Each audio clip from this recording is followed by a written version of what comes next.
30 seconds and counting. Astronauts report it feels good. T-minus 25 seconds. 20 seconds and counting. T-minus 15 seconds. Guidance is internal. 12, 11, 10, 9. Ignition sequence starts. 6, 5, 4, 3, 2, 1, 0.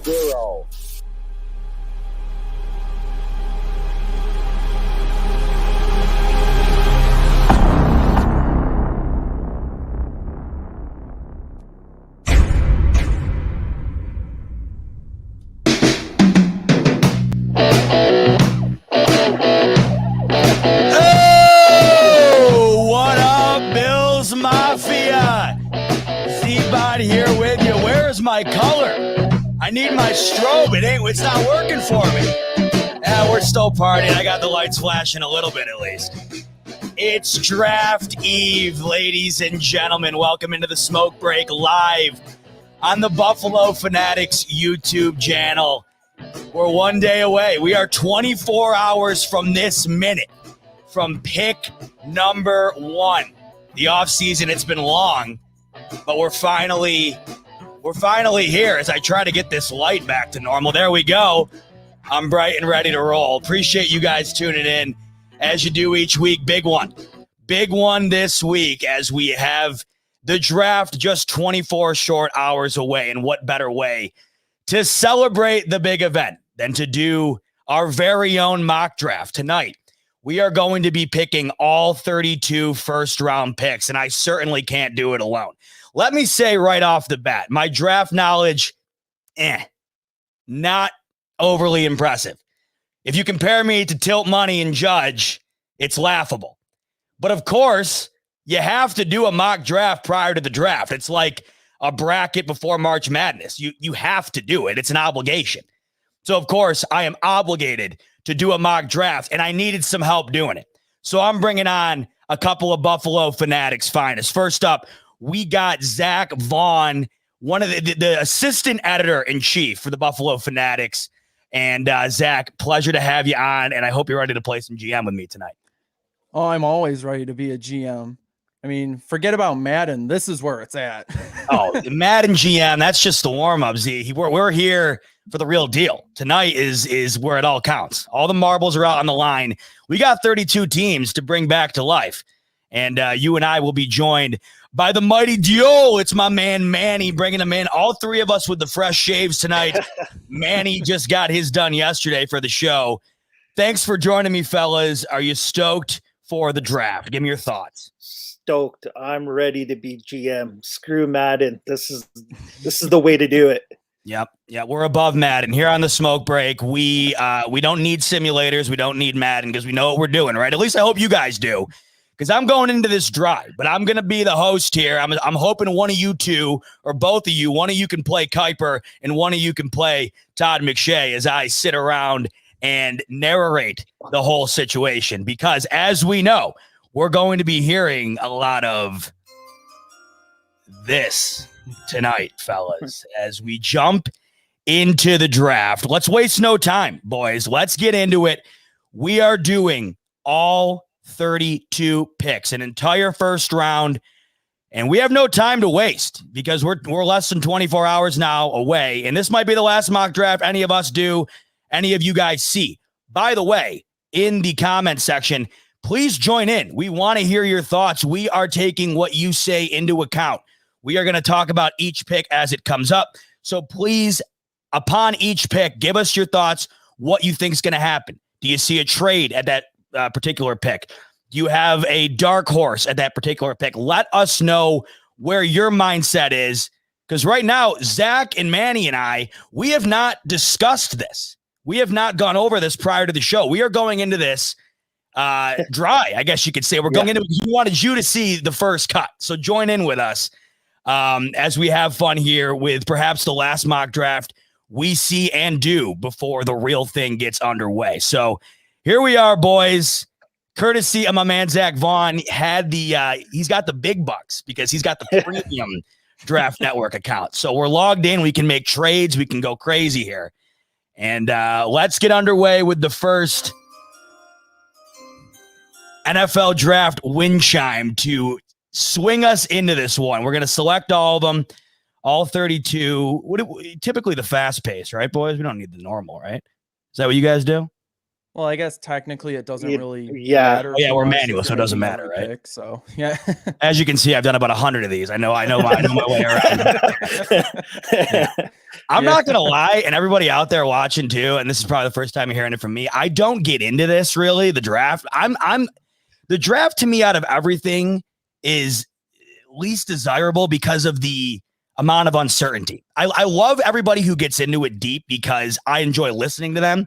My mindset always comes down to I just have no idea what's going to happen. So I'm not going to predict anything to happen. I'm going to sit back and let it all come to me.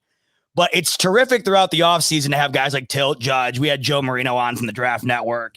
Me and Rico did. Talking to those guys, it is like a whole nother world you step into, the amount of draft knowledge that they have. But we're diving into this one with the knowledge that we got. And hopefully we come out with a decent 32 round or 32 pick draft. Whoa. Hold on. Before we get in here, my man Rico says, Z-Bot, you got room for one more. Are you Rico? Get in here before I hit start, for the love of God. Answer your text messages earlier. We could have had you in here, for God's sakes.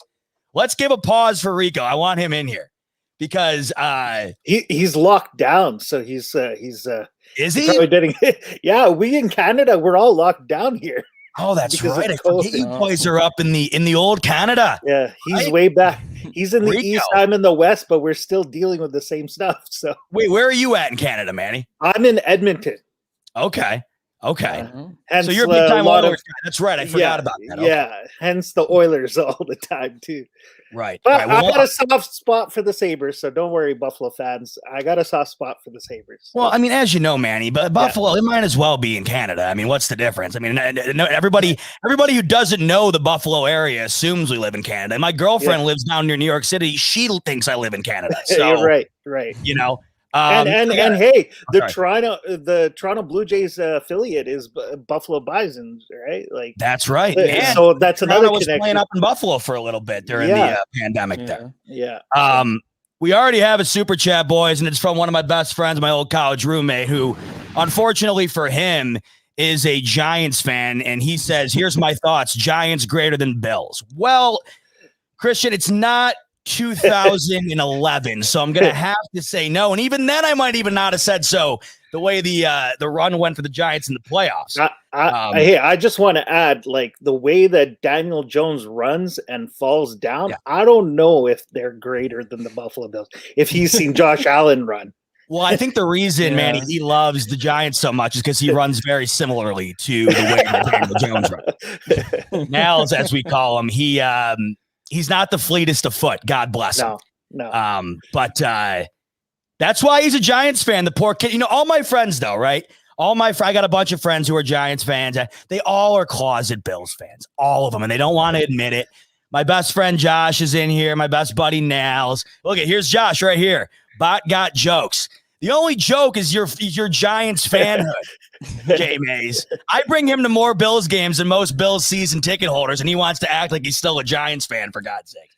All right, you want to know what? Well, Rico can hop in here whenever he wants. I don't want to keep the people waiting because we got a draft to get to, boys. But I hope Rico joins us if he so chooses, because I'd love to hear his thoughts on the first round. But let's get after it, boys. No time to waste.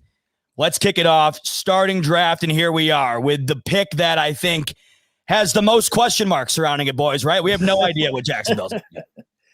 Yeah, well, I know that Field Yates had tweeted out a list of all the things he was certain of, and he said it was just Trevor Lawrence going 1, but are we even 100% sure that happens? I mean, can you legally say that it's 100% certain? I mean, even the best sanitizing wipes can only go to 99.99%. So that's a great point.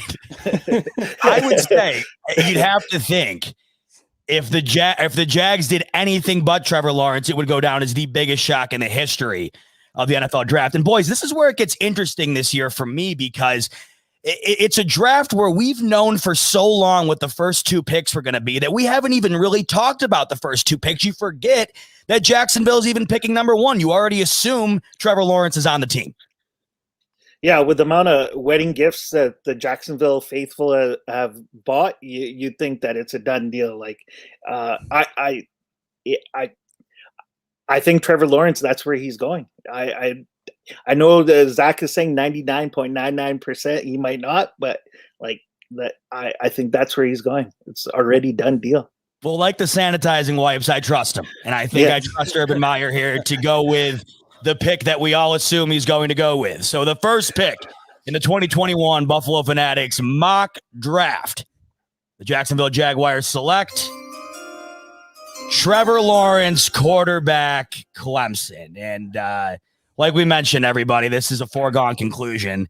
And the next one is pretty much as much of a foregone conclusion. And, you know, to be honest with you guys, it was not anybody's foregone conclusion up until about halfway through the midseason. Zach Wilson was not talked about as a top prospect. It was always Trevor Lawrence, Justin Fields. And then almost out of nowhere, it was Zach Wilson, and it never went away.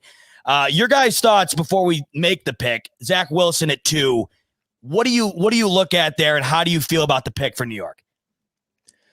Well, I would say that obviously if they feel like he's their guy, then they're going to go ahead and take him as their guy.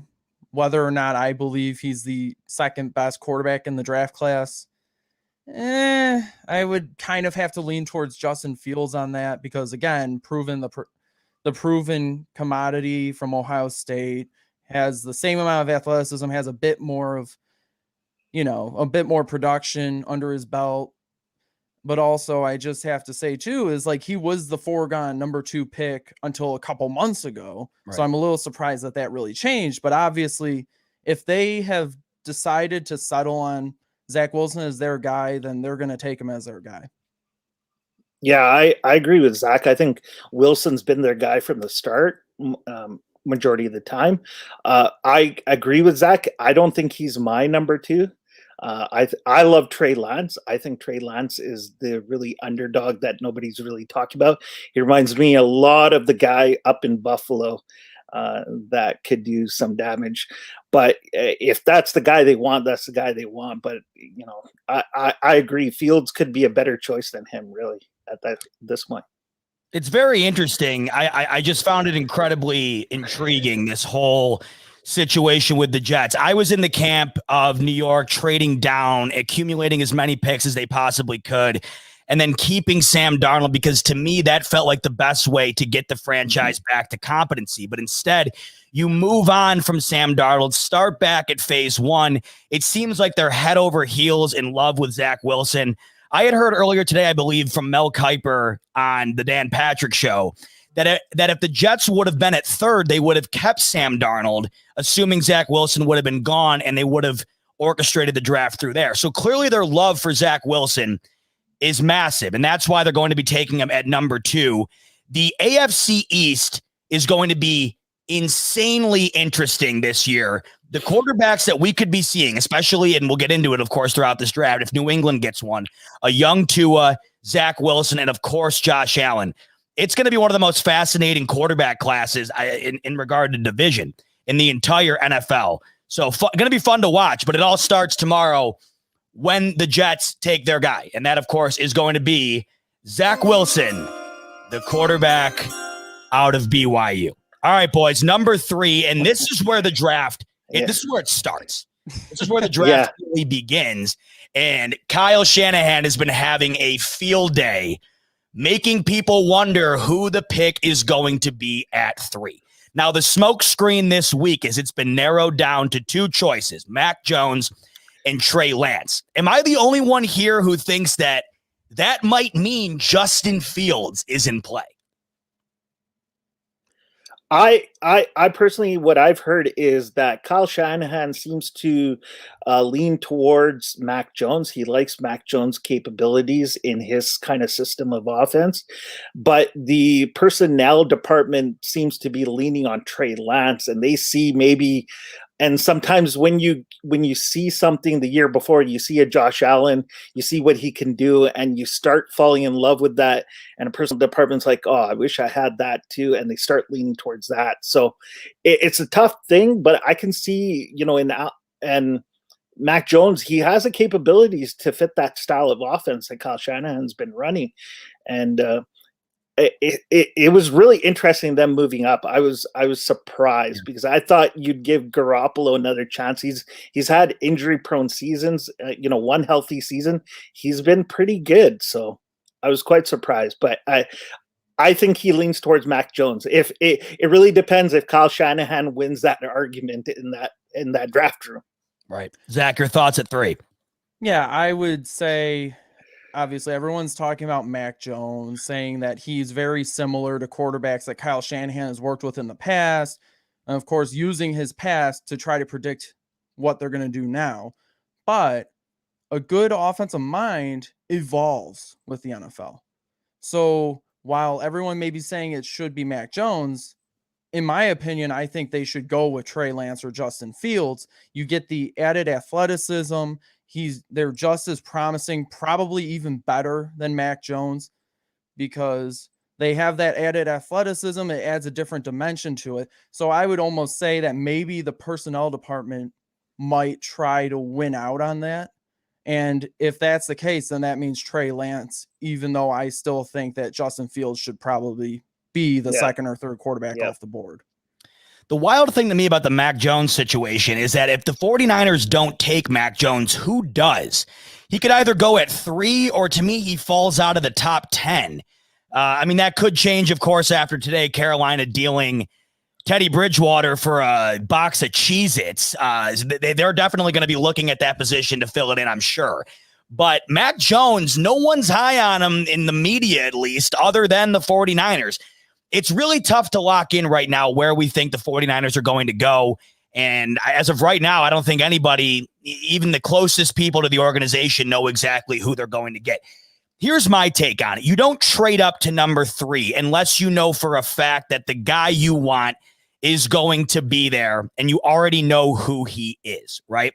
They gave away 2 first-round picks and are mortgaging the future with a quarterback who is already more than competent, just can't stay healthy.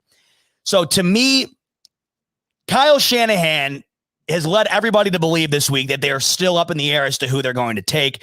They know who they're going to take. We just have to wait and see who it inevitably is going to be. So guys, let's talk this out here. Hop into the comments, everybody, as to what you think is going to happen at 3. Let me get your guys' thoughts first. I'll give you mine and we'll make our pick.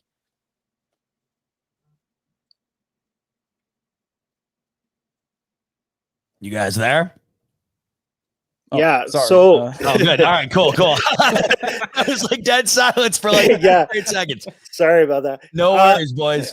Honestly, it could be that whole smoke screen, right? Yeah. Putting out Mac Jones and Trey Lance out there and just taking Justin Fields, who is probably should be that pick right there. It's hard to say because it's been everybody. Like, honestly, like any of those guys make sense to that team. That's the one team. It just like now, if like you said, if Mac Jones doesn't get picked here, he's going to drop because I think Garoppolo is going to get traded at the draft at one of these days, like one of the 3 days in the draft, he'll probably get traded, which takes away another spot for Mac Jones. So it'll be interesting, but I'm going with Mac Jones. I think Kyle Shanahan wins that draft room.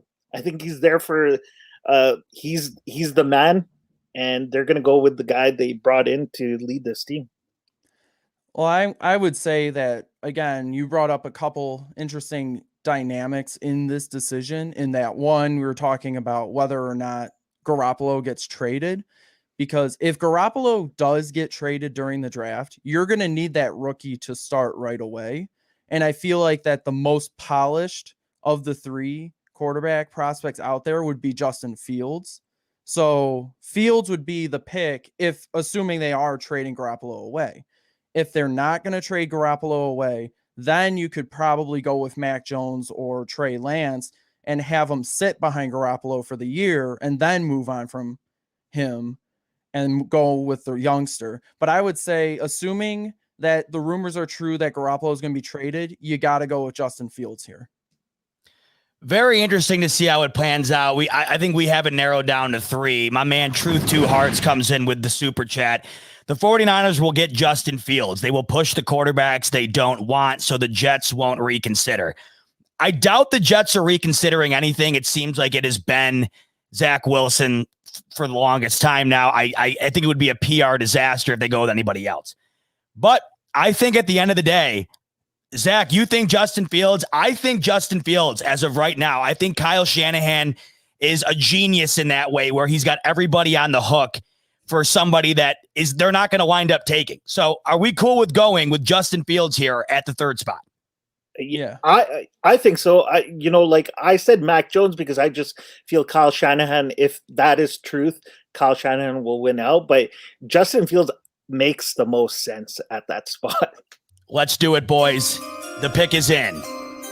Justin Fields, quarterback out of Ohio State, shocks the world tomorrow night in where the draft really starts at pick 3. And a lot of people are going to look at this and say, wow, I don't think Justin Fields is going there. The reason behind this, I think, is that it has been Mac Jones or Trey Lance for so long that there was no way anybody was thinking that Kyle Shanahan had another guy up his sleeve. It seems like a move he would make. So let's see, tomorrow. That to me is where it all begins. That to me is where my eyes are going to be glued.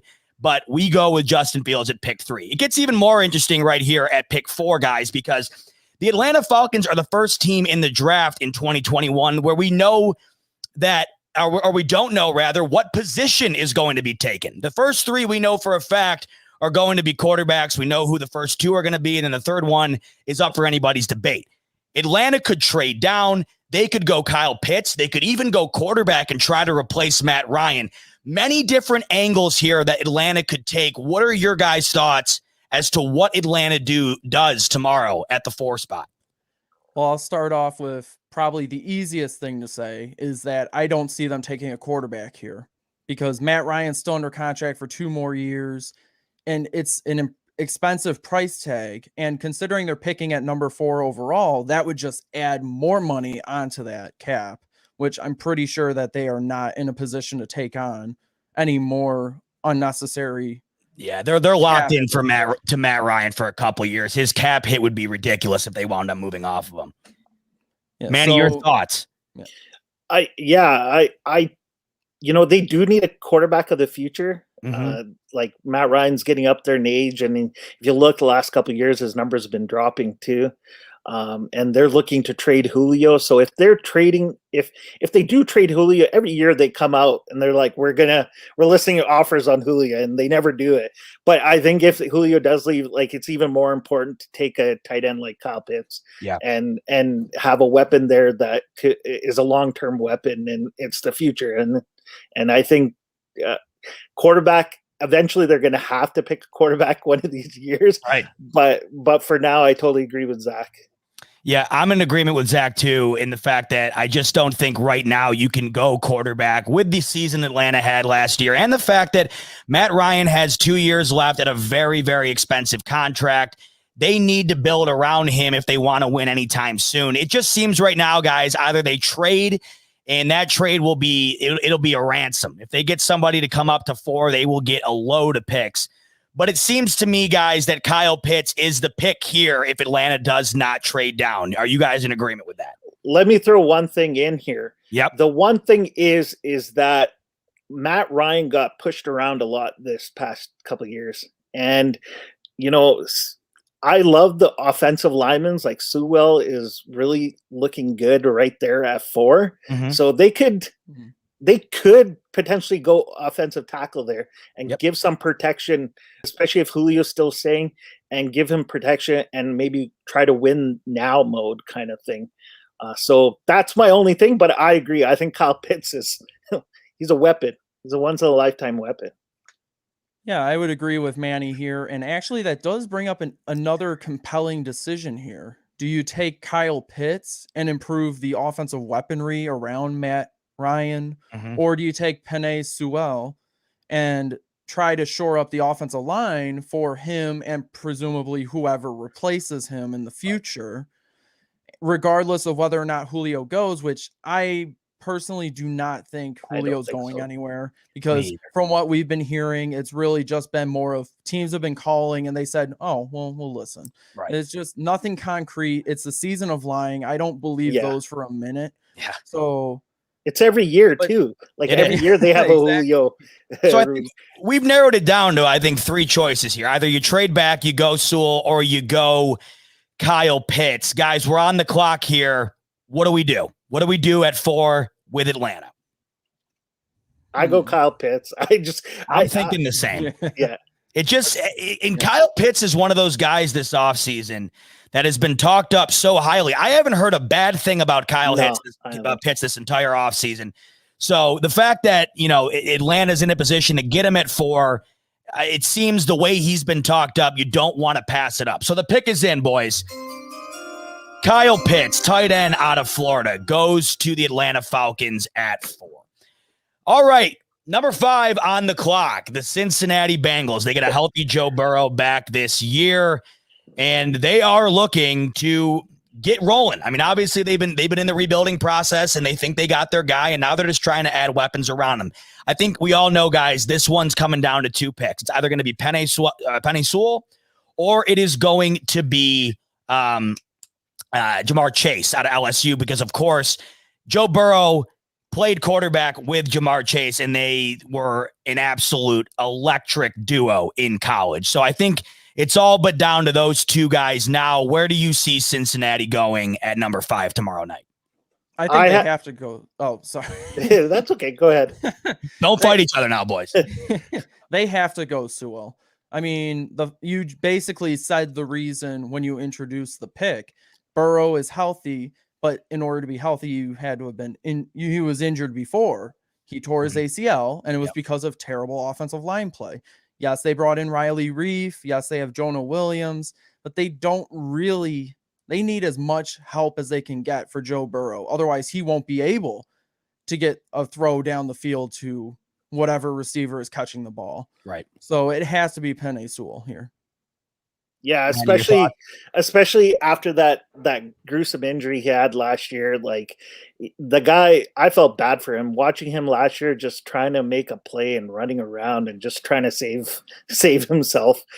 You got to go Sewell. I love the Jamar Chase. I get it, but you got to protect your future. He's your future. Can somebody tell my man Jay Mays that it's not the Giants show, because nobody cares what the Giants got going on, for Christ's sake? Who do they have? I don't even remember any of their players. Who do they have? Saquon Barkley's coming back, Manny, and I think my man Josh thinks that's propelling him to the Super Bowl. Running backs, Manny Jones. I'll tell you one thing: running backs don't win you Super Bowls, especially not at the number 2 overall pick, right, Manny? That's just, and I'm a Penn State football fan. I root hard for Saquon, but it's we're spending too much time already on the Giants. Nels is coming in here.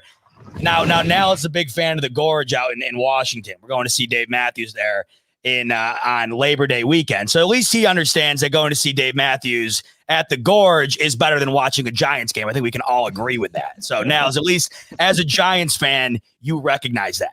Okay, pick number 5, guys. I think I hear you. I think I hear you at the fact that you look at Joe Burrow, you sign him, or you draft him, of course, to be your franchise guy.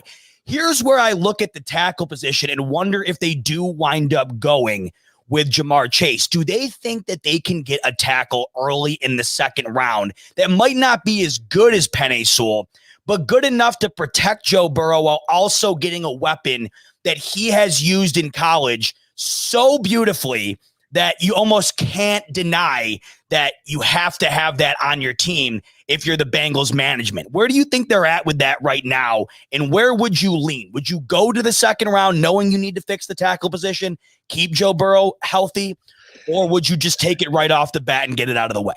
I would take it right off the bat, because I think the wide receiver class is very deep, and I think you can get a pretty good wide receiver early in the 2nd as well, who could be just as good as Jamar Chase. And as Buffalo Bills fans know, Gabriel Davis approved. You don't need a 1st round wide receiver to make an impact.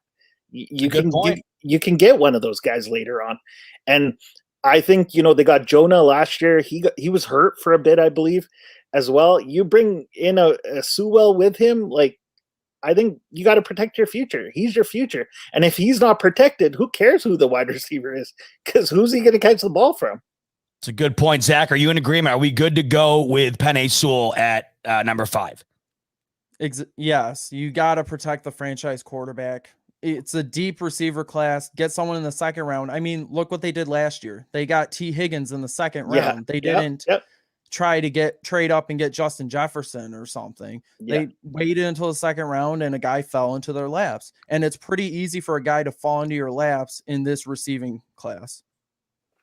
Agreed. I think I like where our head is at. My camera's kind of malfunctioning here. So as I get that situated, we go over to the board. We're at the podium, and it's the Cincinnati Bengals.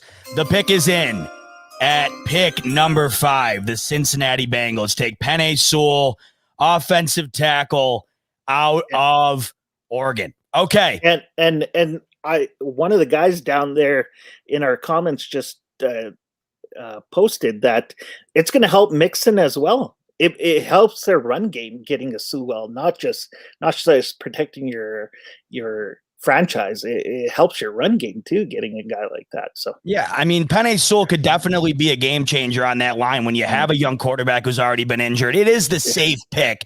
Yeah. I will say though, either way, they need to address both those positions. Yeah. They can do so in the early second. It'll be interesting to see which one they prioritize at that 5 pick. All right, guys, number 6, and we're into the AFC East. Miami, they did a bunch of shuffling around. They go down to the 12 pick. Then they go all the way back up to 6 after they were at 3. They will be picking at 6. What are your guys' thoughts on what Miami winds up doing tomorrow night? Well, I would say that what they're probably doing is probably looking at one of the top receivers in the draft class. I mean, there had to have been a reason they made that second trade after they traded down from 3. They traded down from 3 to 12, and then they traded up from 12 to 6. And I think it's because they wanted to put themselves into a position to get one of the top receivers in this class. So you don't agree with Andy that they're going to go kicker at 6? Yeah, okay. Kevin would love that. Kevin would love that, by the way. Manny, your thoughts? I agree. I think they put themselves there just in case if Bengals do exactly what we said and take an offensive tackle, they get to choose which receiver they want. And so I think that's where they're probably going to lean towards Jamar Chase if he's available. I would think that he'd be first on their list. I know some people like Waddle and Devontae Smith better than Chase, but I think Chase is the guy they go at. Everybody I've listened to in regard to the wide receiver draft, it's basically you can't miss no matter who you take. What we're hearing from most of these experts, quote unquote, is that, whoever you take, you are going to wind up getting a solid wide receiver. It'll just be interesting to see which one comes off the board first. I think it'll all come down to what Cincinnati does, because Cincinnati very well could go wide receiver like we were just talking about for a little bit there. But I think we know for a fact that at 6, Miami is going to go wide out. Just a matter of who. So what do we think, boys? We have the pick of the litter here. Who does Miami take from the wide receiver class in tomorrow's draft at pick number 6? Well, I would say, again, if they have their choice of the top 3 receivers, you look at Chase. He's the guy everyone considers to be the best in the class. He has that size. He has the athleticism. But you also have Jalen Waddle, who's a big play guy. You also have Devonta Smith, the reigning Heisman winner, who is also pretty good as well. And obviously the pick before, we were talking about whether or not you would take Jamar Chase to get the chemistry between him and Burrow. Right. Well, you might want to consider that too with Tua and either Waddle or Smith. I'm not necessarily saying I would agree with them taking that, nor do I really care because, Bills fan. I don't really want him to take either of those. I'd rather him take a second kicker, but I think that they would have to go with Jamar Chase if he's available there. My man Phil here, Phil DeMore, he's a Dolphins fan, so he says. Another one who I think is a closet Bills fan. Everybody wants to act like they're not for some reason, but they deep down know that they are. They want to go to the tailgate. They want to have a good time at the game, yet he wants to pretend like he's a Dolphins fan. He's saying Devontae from a Dolphins fan perspective. But I'm in agreement with you, Zach. I think it's going to come down to Waddle or Chase. I think that they're going to go Waddle here, Miami. I think that that's kind of been the sentiment around the team. I think that that's what they've been looking at. And like I said, they just I don't think you lose either way here. No matter who you take, you're going to probably wind up getting a starting wide receiver for a very long time within your franchise. So are we cool with going Jalen Waddle, or do you guys want to go Jamar Chase? I'm fine with it. I mean, they're going to get it's one of the either. ones. Yeah, it's going to be one of those guys. It's Let's like put the pick in then, flip. boys. Pick 6. Jalen Waddle, wide receiver, Alabama. How about the wide receiver class out of Alabama year after year? It's just incredible. I mean, they're generating top talent wide receiver personnel. And this year, again, they'll have at least 2 wide receivers in the first round. So Alabama, is becoming a wide receiver factory. Gets interesting at 7 after we pick Jalen Waddle at 6 for Miami. The Detroit Lions, either the second worst team in the NFL or the worst. You could do a coin flip between them and the Houston Texans. What doesn't Detroit need to go and get here? Poor Jared Goff. He's the penciled in starter for now. They could go quarterback here, potentially. Although I think you make that move for Goff, you probably stick with him this year. But I think nobody really knows what Detroit winds up doing. I see wide receiver in play here. I don't think we get a defensive player picked maybe until the Cowboys pick. But what do you guys think for Detroit at 7? Also a possibility for a trade here. Yeah, they're kind of the team that can, like you said, Zach, they need everything. So, Slater looks good here, I think. I think even Surtain looks good here, but I agree with you. Losing Marvin Jones and Kenny Golladay, like they are going to need somebody there, Goff, so that Goff can pass the ball. I think this is where Jamar Chase goes. If Waddle is guy, whoever Miami picks, they're going to get the next guy. So if it's Waddle, they're going to take Chase.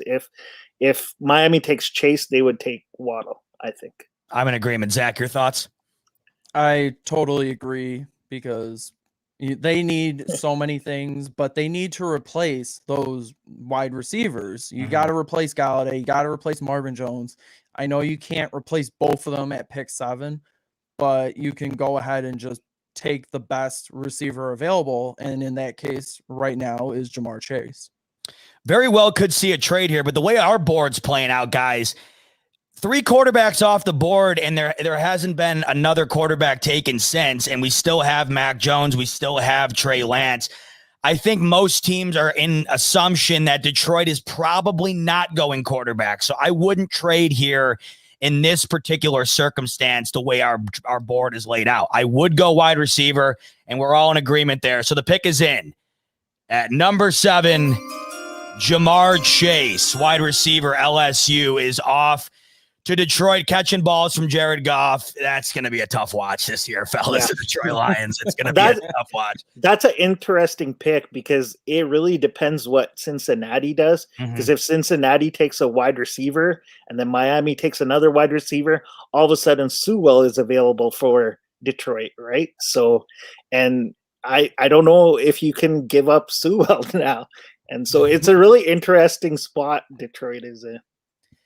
All right, number 7, and it got more interesting this morning. So, of course, Sam Darnold off to the Carolina Panthers. And then this morning, Teddy Bridgewater is traded for a 6th-round pick to the Denver Broncos. So that makes everything shook up at the end of the top 10 here because you thought Denver might be going quarterback. Do they have a change of thought, and are they going to go with Teddy Bridgewater? Do the Panthers ship away Teddy Bridgewater in the hopes that they're getting another quarterback to go along with Sam Darnold? A lot in play here, but it's almost inevitable that Carolina is going to pick up the 5th-year option for Sam Darnold. You don't make that move without giving him a couple years. Don't see quarterback here, and I very well could see Carolina trading here. What are your guys' thoughts at 8 with the Carolina Panthers? I think we are on the same wavelength, because I was actually thinking about that earlier when I heard out about the trade. I was contemplating it. I was kind of fiddling around with the Draft Network premium stuff. And I think what we could see is they trade down. And as much as all us Bills fans will hate to hear this, but it could be New England they trade with. And I would assume the trade down, it would probably be some sort of structure where it's like the 8th pick for the 15th. New England sends a 2nd next year and a 4th this year, and Carolina gives them a 5th this year. Something like that. I wonder though, Zach, as we look at our board here, let's look who's up. We got Denver afterwards, and they're going to go quarterback, and there's 2 left that everybody agrees should be a first-round quarterback. But then you have Dallas going defense. You have the Giants. They're not taking a quarterback. The Eagles are not taking a quarterback, most likely. The Chargers definitely not taking a quarterback, and the Vikings most likely not taking a quarterback. And then all of a sudden, we're at New England. Does New England need to trade up in this situation, especially if their guy is Mac Jones? I think you might have to, because I think there's 2 teams right after them that might sneak up and takes. If they don't trade with Carolina, they might trade with the Giants or Denver. Washington could trade up too. Yeah, those are the 2 teams. Those are the 2 teams that I'm talking about. Is Washington and Ryan Fitzpatrick, as we all know, is a great fill-in. He's the best fill-in after Tyrod Taylor. Let's make a trade. Let's do it. Let's do our first trade of the night, and we're thinking Patriots. So let's head into the trade simulator here, gents. How are we going to get this done? What's the offer that's going to get it done for New England to get into the 8th spot from Carolina and go quarterback? Well, like I previously mentioned, I would say this was something I kind of messing around with. Obviously, I'm not saying this will probably be the end-all be-all in this scenario, but I do believe it will involve a 2022 second rounder so that Carolina can recoup that second rounder they shipped off for Darnold. So that will be part of what they get in it. Maybe they also get like a 4th rounder this year, because New England has like 3 or 4 4th rounders. It's actually kind of ridiculous. Or maybe they demand 2 4th rounders, something like that, maybe, or maybe you get a little higher than that. Who knows? What do you think, Manny? What do you think gets it done here to get to 8 for New England? Because I do think they're going to have to move up, because the more I think about it, somebody else will. So if New England wants to get a quarterback, they're going to have to make a move. Yeah, I agree with Zach. I think they're going to look to Carolina's going to look to wanting their second back for Darnold, and maybe one of those 4s. I could see that, and then them shipping probably their 5th round. I would think, 5th or a 6th round. So that's what I would think. So let's see if that gets it done. So we're thinking a 5th round this year, and then what was the additional pick you guys had in there? Obviously, so it would be the 8th and a 5th rounder for the 15th, one of their 4ths, and a 2022 second. So 4th instead of the 5th, and so the 15th, the 4th round pick, and then the 2022 second is what you're thinking, Zach. Yeah, and Carolina would probably have to give up their 5th rounder this year. Yeah, this year. Let's send the offer and see if it goes through. Stay on the line. The Patriots are evaluating your offer. Belichick's dog is on the phone, and he's barking. The trade goes through. That's England. The difference. The difference is Belichick's making moves this year. Well, Belichick and his dog are on the phone just calling everybody in sight, trying to get up, and they get it done. They take over for Carolina at 8. All right, boys, now the question is, which quarterback do they go with? And I'd have to think here, it's a toss-up if Trey Lance is still on the board. Who does Belichick go with for the future quarterback, guys? I hope he doesn't go for Trey Lance, because he's my favorite after Trevor Lawrence. He reminds me a lot of, he's got that Josh Allen feel to him. He's got that, he's from a small school. He can whip it. He can run the ball. He's a big body. He's got a lot of that fundamentals. And so does Cam Newton, which you feel like could be a good mentor for a player like Trey Lance, right? I don't know if Cam Newton's a mentor type. Well, I wonder the way he acted in the locker room last year, if he respects the Patriots organization enough to be that guy for them, if they want him to be. But you're right. Cam Newton doesn't want to be a mentor. He wants to be the starter, but you have to wonder if reality's setting in for him. Later here. A little bit, but I think they would go with Trey Lance. But I would hate it. Honestly, it would be something, wouldn't it? I would hate it too. Zach, your thoughts? Let's put it this way: we know that they would go with Trey Lance because Bills fans would hate it. That's their goal. They want to beat the Bills, and why not try to get your carbon copy of Josh Allen, the knockoff version, the Gucky knockoff version, or whatever of Josh Allen? So I would say they go with Trey Lance. The league is moving away from Mac Jones' style of play, and you think that Belichick wants to get a guy who he sees leading teams to success, Josh Allen, Patrick Mahomes, Deshaun Watson. Obviously, that's where the league is going, and Trey Lance has a ceiling to get to that point. His style of play is very similar to where the league is heading. So I think I agree with you, boys. We are getting a new quarterback in the AFC East, and hopefully we don't have to deal with him like we did the other guy for as long as we did. But the pick is in. At pick 8, New England trades up to grab Carolina's number 8 pick, and they take Trey Lance, quarterback out of North Dakota State, and that's leaving Mac Jones hanging around with Denver at 9. Denver just picks up Teddy Bridgewater this morning. Of course, they have Drew Lock, and it's pretty inevitable at this point that he's not the future. What is Denver going to do at pick number 9, in your guys' opinion? Well, just because they acquired Teddy Bridgewater doesn't mean they're giving up on Drew Lock. The GM did say they wanted to bring in competition, and they brought in competition. Like Drew Lock, they haven't given up on him yet, but Teddy Bridgewater does provide that type of stopgap quarterback you might want, and he's basically on a 1-year, $3 million deal, so it's like no risk, for them. Yes. On that hand, if they don't end up actually using him and he leaves. So with that said, they could consider quarterback, but I almost wonder if they might want to try to restock on defense. Yep. My initial thought was at first corner, but then I remembered that they have Kyle Fuller, what's his name, Darby, and Bryce Callahan. So maybe not corner.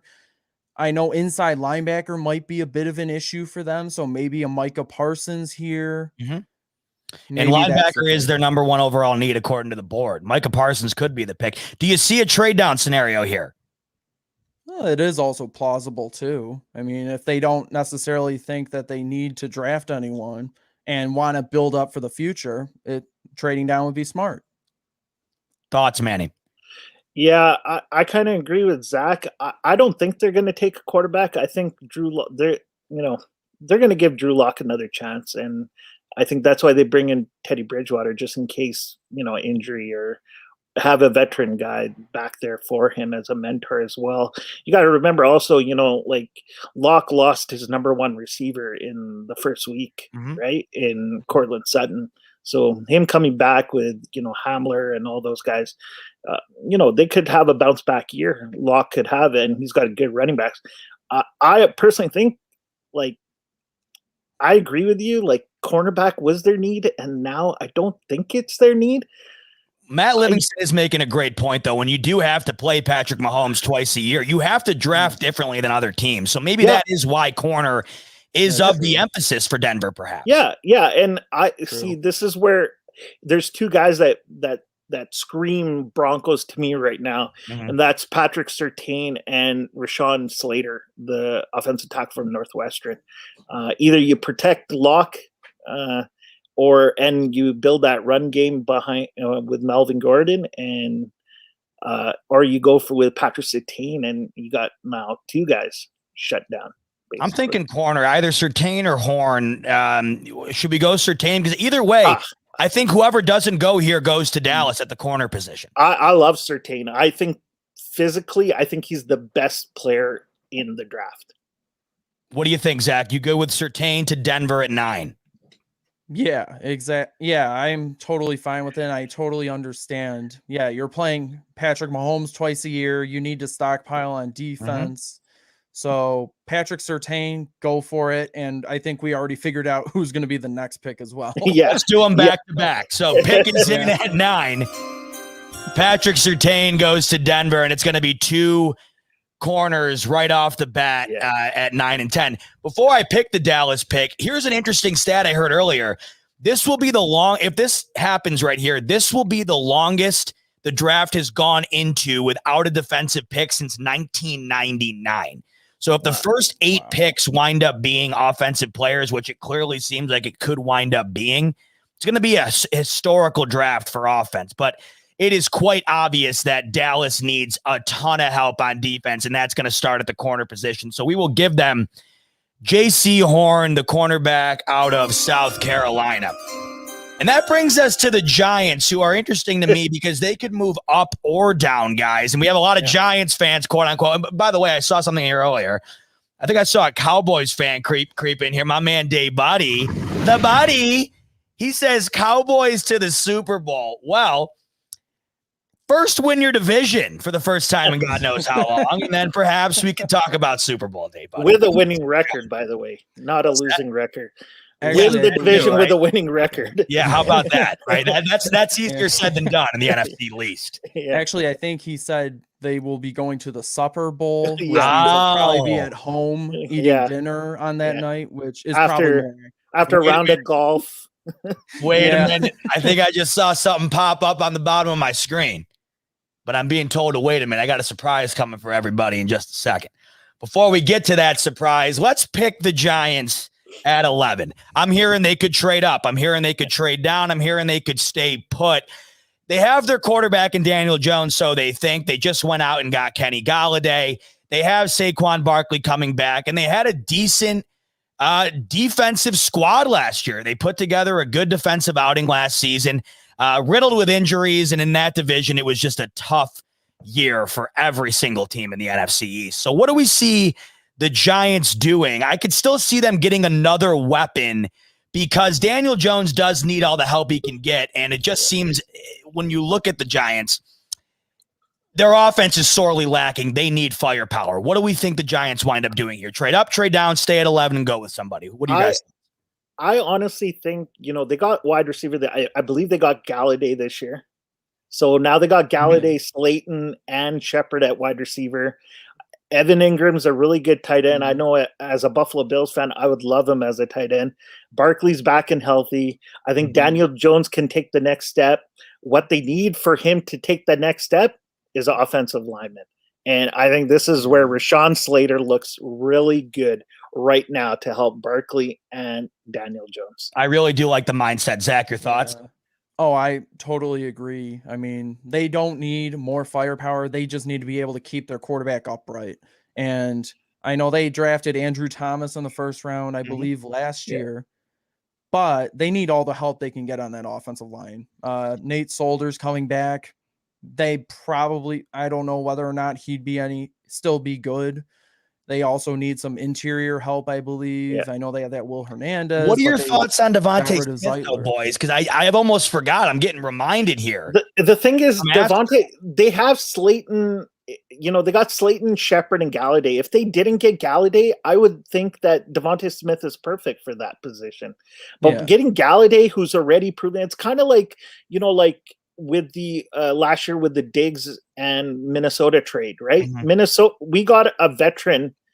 We could have got Justin Jefferson too at that pick. But we needed a guy who's already done it, is ready to go, who's done it for years. And that's what we got. And that's what Giants did. They had the 2 young guys in Slayton and Shepard.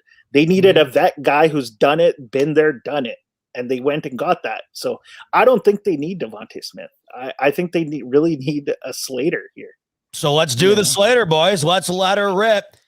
Pick number 11. She's in. The New York Giants, Rashawn Slater, offensive tackle out of Northwestern. Now, I'm going to make a personal pick here. I'm going to draft right now. And with my draft pick, I'm bringing in Rico, the pick is in, baby. What is going on, fellas? Guy? Thanks for crashing the party. Listen, it's not only do you have me coming on, I see him. You listen, I'm gonna let you do what you do. He's my next pick. Now, we already went past Miami here. Is he going to come in and is he going to give me some trash? He's damn right he is. You know what the deal is. All right. Now, this isn't my pick, but the Dolphins traded up to this pick to take the next pick, and inevitably he's going to probably wind up being a bust, but we'll see what the deal is. My man, Kevin Gerard coming in. The pick is in. Oh, wow. What's going on? What's up? We already did Miami. And you only did the first one, buddy. We're back at 18. Well, I'm sorry. I forget you guys are stacked. I forget that it's only you guys have been waiting for this draft since mid-September. I forgot about that. What are your thoughts at 6, Jalen Waddle? That's who we took for Miami. Yeah, based on the board, I was looking at it. That's who I'd be hoping for. Okay. So that's who I want. All so right, Pitts won, Jalen Waddle 2. So Pitts was gone. Go for Waddle. Great. I'm glad you're happy. You're gonna need all the help you can get, right, Kev? Going up against the big bad Bills for the rest of the time, right? I just wanted to say what's up to my guy Manny and what's up to my guy Zach. Zach's got the new mic gang check. I like it. He's sounding crisp. Yeah. I'm loving it. Had to have a glow up for the draft. The glow up. Glow up. Hey, boys, speaking of glow up, there's no better way to glow up than with Manscaped. We all know. We were talking off air. I was talking with Manny and Zach, and we all got on the camera at the same time. We're like, boys, the beard game is looking different right now. Everybody's looking fantastic, and that's because the Manscaped Lawnmower 3.0 was brought out, and I think Rico's got something to say about the lawnmower. Except for the guy in the way bottom, he's got nothing on his face. Well, Kevin, he's manscaping every day. He's making sure that thing's crisp. Exactly. You don't know where I'm using my Manscaped. I can't show you right now, but I tell you that game's pretty tight right now too. The reason that Kevin looks so clean is because he uses the Manscaped Lawnmower 3.0 on a daily basis. Now, I use mine on a monthly basis because I'm a grizzly bear, but I like it that way. I try to keep it clean, but for the ladies, and by ladies I mean my girlfriend, she enjoys the beard a little bit until she gets annoyed with it, and then that's when I got to whip out the Lawnmower 3.0. And if you watched the show last week, I said if we were drafting men's grooming products, the Lawnmower 3.0 would go number 1 overall on everybody's draft board. This thing is incredible. It's got an LED light on it. So, Kevin, I know you do a lot of different things with your Manscaped Lawnmower 3.0, but I know you like to do it in the dark with that LED light. So I know you get funky with it. I know Zach down here, he loves taking advantage of the quiet stroke because he can do it in the middle of the night when everyone's asleep. He can trim that beard, make sure he's looking primed for the draft tomorrow. The quiet stroke. Okay, there. The quiet stroke. Zach Vaughn, a.k.a. the quiet stroke, because he loves bringing out the Manscaped late at night for the draft to get clean. Now, my favorite feature, boys, is that this thing is water resistant. So I don't have to step out of the shower, take care of all my hair growing out of everywhere. I can stay in there, get her done, and get on with my day because clearly we have plenty of more draft picks to get to. I don't have all the time in the world to be shaving my beard. So if you're looking for all those qualities and more in a men's grooming product, Lawnmower 3.0 from Manscaped is the product to go with. And if you're watching this show, you can get it for a terrific deal. 20% off at manscaped.com. Use the code Fanatics. Grab a Lawnmower 3.0 and you can look as good as the boys are right now as we venture into our first pick with all of the gang here. Yes, sir. And that is going to be with the struggling Philadelphia Eagles. It's hilarious how the NFC East is picking back to back to back here because it just seems like all those teams are the exact same, right? They're not very good. I mean, that's just the way it goes in the NFC East. It goes Cowboys, it goes Giants, and now we have the Eagles. Lots of needs here, boys, for Philadelphia. Let's go down the line. I'll start with Rico. Where do we see Philadelphia going at the 12th spot tomorrow night? It's about what Philly has. What do they need, right? So Alshon Jeffrey, not happening. I think they got Fulgham. He was an up and coming receiver over there. Zach Ertz. Who knows what's going on with Zach Ertz? The offensive firepower is not really there. They got rid of Wentz. They got my man from Alabama. So there's a few things that they need offensively speaking. So if I'm going to help these Eagles, and I'm coming late into the draft. So is Devontae Smith still around or is he gone? Devontae Smith is still hanging. there. So I would give the Eagles Devontae Smith, man. They need some firepower. They need help on the offensive side of the ball. They need to be relevant. So I would go ahead and give Devontae Smith, but you guys might feel different. You guys talk to me, feel, boys, because I really think that's a logical pick here. Your guys' thoughts? Yeah, it's very logical to go with him. Plus, I think they may have a bit of familiarity with Jalen Hurts and Devonta Smith from their Alabama days. I guess the other thing, too, is I know of what little I know about the Eagles last year, outside of them being just completely garbage, is that they didn't really have that good a linebacking core. And I happened to see Micah Parsons there, the Penn State guy. The last Penn State guy they took worked out pretty decently for him. I know that's helmet scouting, not really advised. He's just Philadelphia native too, or Pennsylvania. But I would say that what they probably would want to do is probably Devonta Smith, even though I think Micah Parsons might be a more feasible option for them. Does anybody disagree with Devontae Smith? No. I don't. Yeah, that's the call. No. Like I hear what you're saying, Zach, but the Eagles have never prioritized linebacker before. I don't think they're going to start now. So I think I hear the bell. That's fair. Devontae Smith is the pick at 12 for the Philadelphia Eagles. And I think a lot of people might be shocked that he falls that far. But I think one of those wide receivers has to wind up falling. And I think it could be him because of the weight issues. That seems to be a topic as of late. He weighs like 160 pounds soaking wet, which is wild, but the dude's lightning quick. So I'm rooting for Devontae Smith. I loved watching him at Alabama. I mean, he was so entertaining to watch. So on our board, we got him going 12.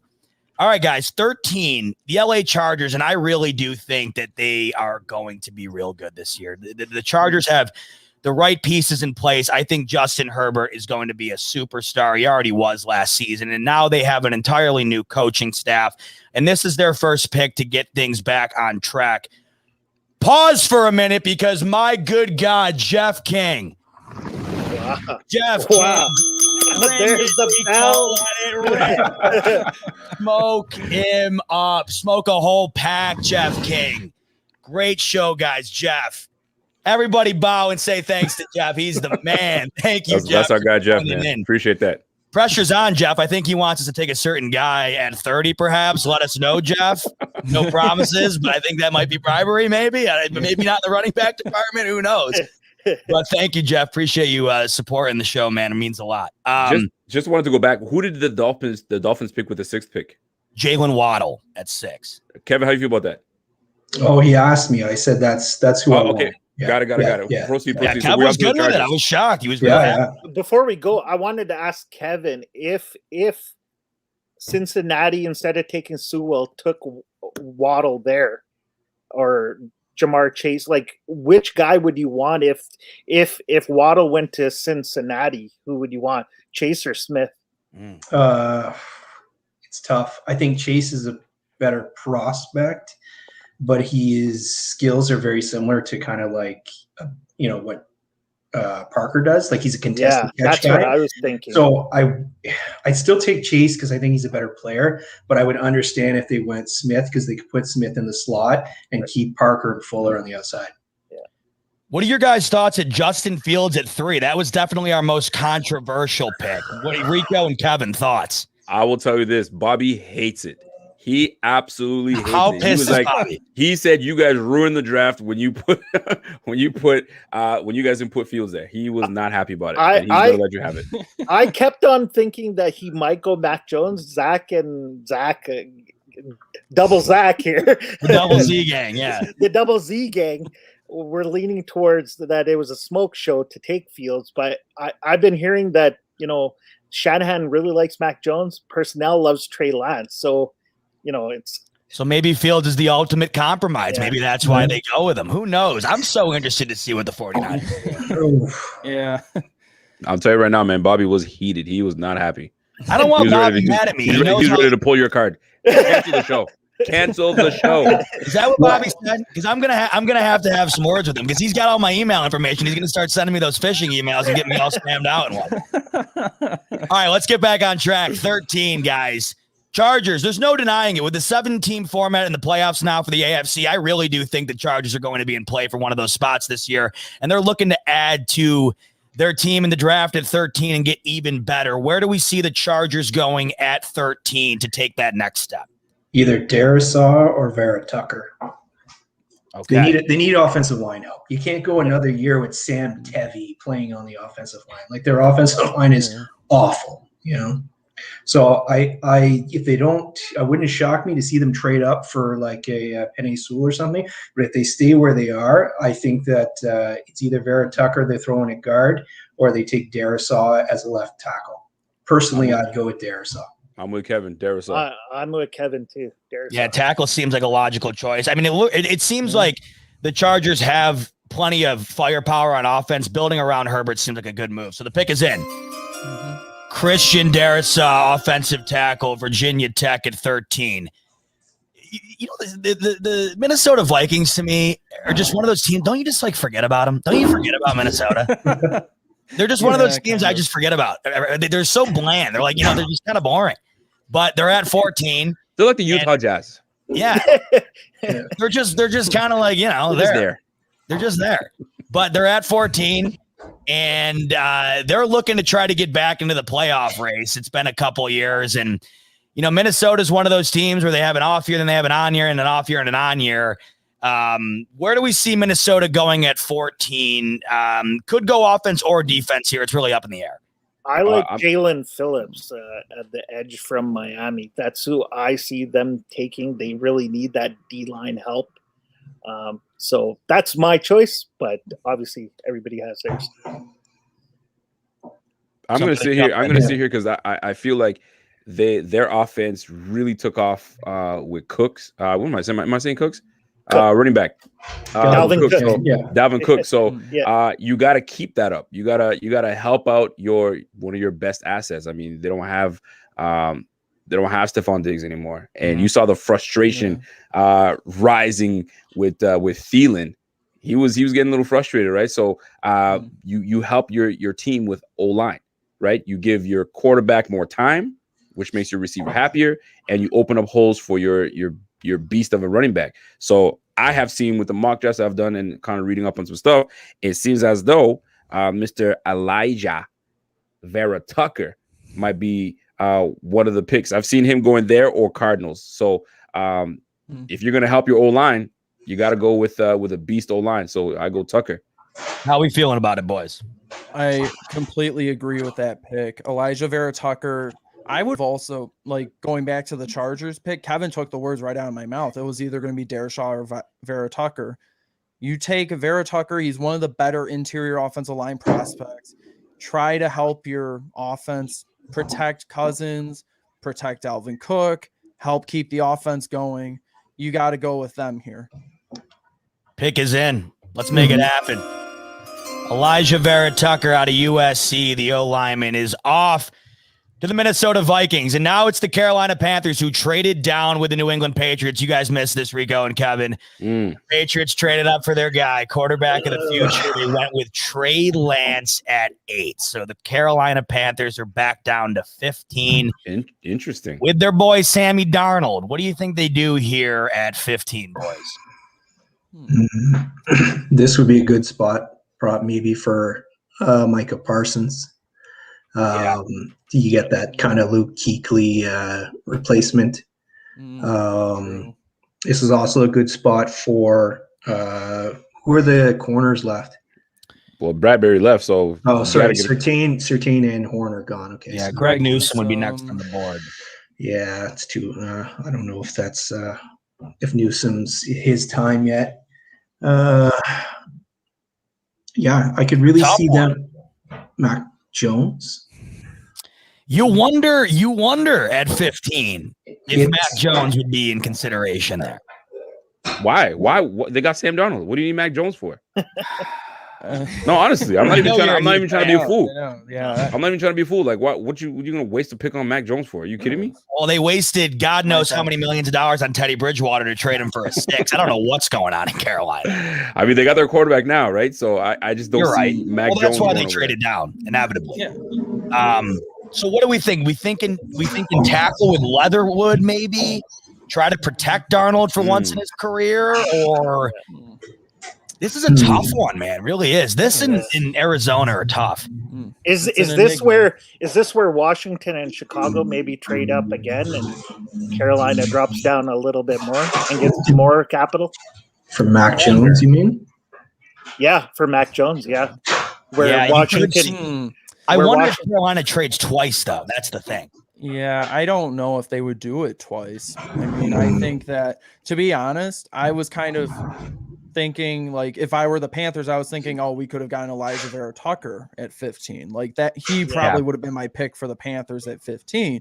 But when it was brought up about Micah Parsons being the Luke Kuechly replacement, I think that might be too good to pass up right now for them. Yeah, you also wonder if it's a case of just going with best available for Carolina, and I think Micah Parsons might be the best available here. He's definitely the best linebacker in the draft. So Micah Parsons sounds good to me, boys. You guys all in agreement? I like it. Yeah.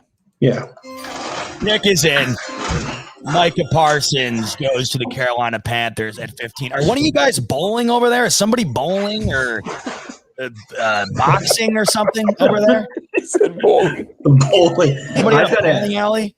I've got a bit of a lane bus behind me, but no one's using it right now. Imagine like one of your guys' studios was behind the bowling pins in the back room there. Quiet down back there. We're drafting. Pick 16. Yo, my guy says somebody bowling back there. Hey, for God's sakes, we're doing a draft. Pick 16, the Arizona Cardinals. This is going to be a make or break year, I think, for Cliff Kingsbury. There's a lot of Arizona media and fans alike who are they're on their last straw with Cliff Kingsbury, wondering, with all the talent on this team, when are they going to get into the playoffs? So this could be the step towards getting there, and it's going to probably be a career-defining pick for Kingsbury if he wants to remain the Cardinals coach next season. What do we think Arizona gets to going with at 16 as we enter the halfway point of the NFL draft? Arizona. That's a tough one. Yeah. Who's got that? Manny, is that you? Sure. Like, I like Micah Parsons here. This is where I thought somebody would trade up and they would take their quarterback, and Arizona would get Micah Parsons here. But this is a tough one. I'm leaning towards another linebacker. I think they need a linebacker there in maybe Jamin Davis in Kentucky. The other one is maybe Alex Leatherwood there as an offensive tackle to help that O-line and protect Kyler Murray so he doesn't have to run for his life all the time. So those that's where I'm leaning towards. Well, go ahead, Zach. I look at the draft board the way it is, and there's one thing that kind of just, when I think of the Cardinals, I think of this one certain player, Patrick Peterson, who is now gone. That's what I was thinking. And they have like Byron Murphy. Excuse me. I don't know who else they have, but maybe Greg Newsome would be an appealing option for them here to try to replace Patrick Peterson. Right. I like that thought process a lot. Yeah. I'm in agreement. You have to listen. You don't bring in Lee. Who is bowling back there, boy? I'm telling you, they're going for their perfect game. Someone over there, they're going for 300. We gotta fix them. Who the hell is it, man? I want to see. Is it on ESPN 8? Anyway, so you gotta give me sure. Back up my train of thought here.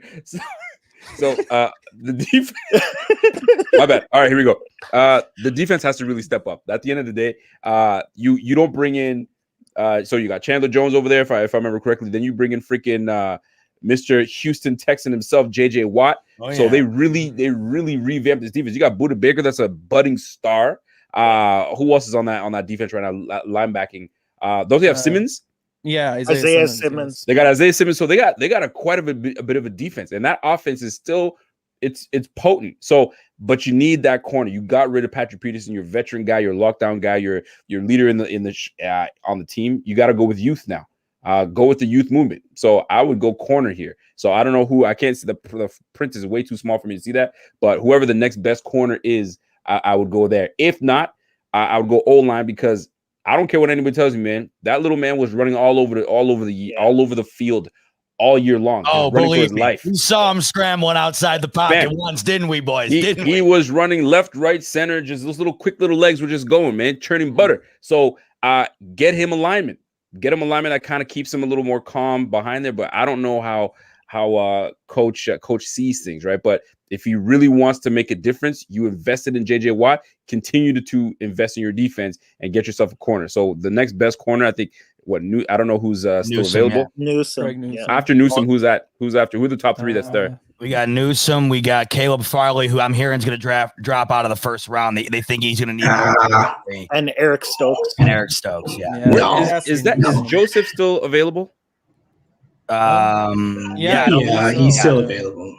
He's an underrated corner. But for the sake of give them the best guys, everybody's talking about Newsome. Give them Newsome for me. Okay. Yeah. It's not a good scheme fit. I'm good with a corner. Yeah. If I'm good with a corner, but Newsome's not a good scheme fit. If you are, I would gamble on Farley. Farley's the best corner in the draft. I know he's got the back issues. Maybe he slides, maybe he doesn't. But I don't know. Newsome is like. I heard a report today that Farley almost is guaranteed to need more surgery, and he's going to drop out of the first round. I wonder if you take a risk like that at 16 with other guys on the board. Can they do that? Can they take a risk and him not being available this year to draft that high? Right, I don't see it. That's where I think Rico's right. The next best position, and I said it too after BPA, man. It's Leatherwood. Like as an offensive tackle, you got to protect Kyler so he doesn't have to run for his life. I see cornerback here. I really do. I think we should go. I don't think we should overthink it. I think we should go with Newsome because I think at that point you go with the best corner available and hope that the need that you need at 16, it winds up working out for you. So let's go with Greg Newsome at pick 16 for the Arizona Cardinals. And that brings up the Las Vegas Raiders at 17. The Raiders are an odd team. Last year, you beat the Chiefs, you beat the Saints, and you barely beat the Jets on a Hail Mary. And if it weren't for an absolute blown cover from the New York Jets, they would have lost. So Las Vegas is odd. You have to wonder how many more years John Gruden's going to get before he's placed on the hot seat because it's not been a good track record so far with the Raiders. They're at pick 17. I'm going to start here with Zach. Zach, what are your thoughts on Las Vegas at 17 and where can you see them potentially going? I'll tell you who I think they will take, and I'll give you two reasons why. I think they take Christian Barmore because, one, they do need interior D-line. It's their biggest need, and even though this is probably one of the worst interior defensive line classes, this brings me to my second point. 2, it seems like a Raider move. Like the Raiders take people that you wouldn't necessarily think should be taken that high. It kind of just feels like something the Raiders would do. It makes sense. Anybody else got any additional thoughts to that? I like that move. Well, they have Brandon Parker starting at right tackle. If anyone knows who Brandon Parker is, raise their hand. So Leatherwood might be a really good pick here because they got rid of Trent Brown, they got rid of Rodney Hudson, they got rid of Incognito. True. I'm looking at their depth chart right now. Right guard Denzel Good, don't know who he is. Oh, he's a buddy of mine. I know. And Brandon Parker, right? So while I think that they could go Barmore easily, I'm not saying that's a bad pick either because they need that. But man, that right side of their line is in desperate need. Can you even field the team with those guys starting? I don't know. It's a good point. So we think potentially Leatherwood going here at 17. Yeah, I agree with Kevin. Yeah, I agree with Kevin. I think that's a bigger need than in interior defensive lineman. I'm with it. Anybody object? Listen, man, I have issue with Mr. Mike Mayock. I thought this guy was a genius.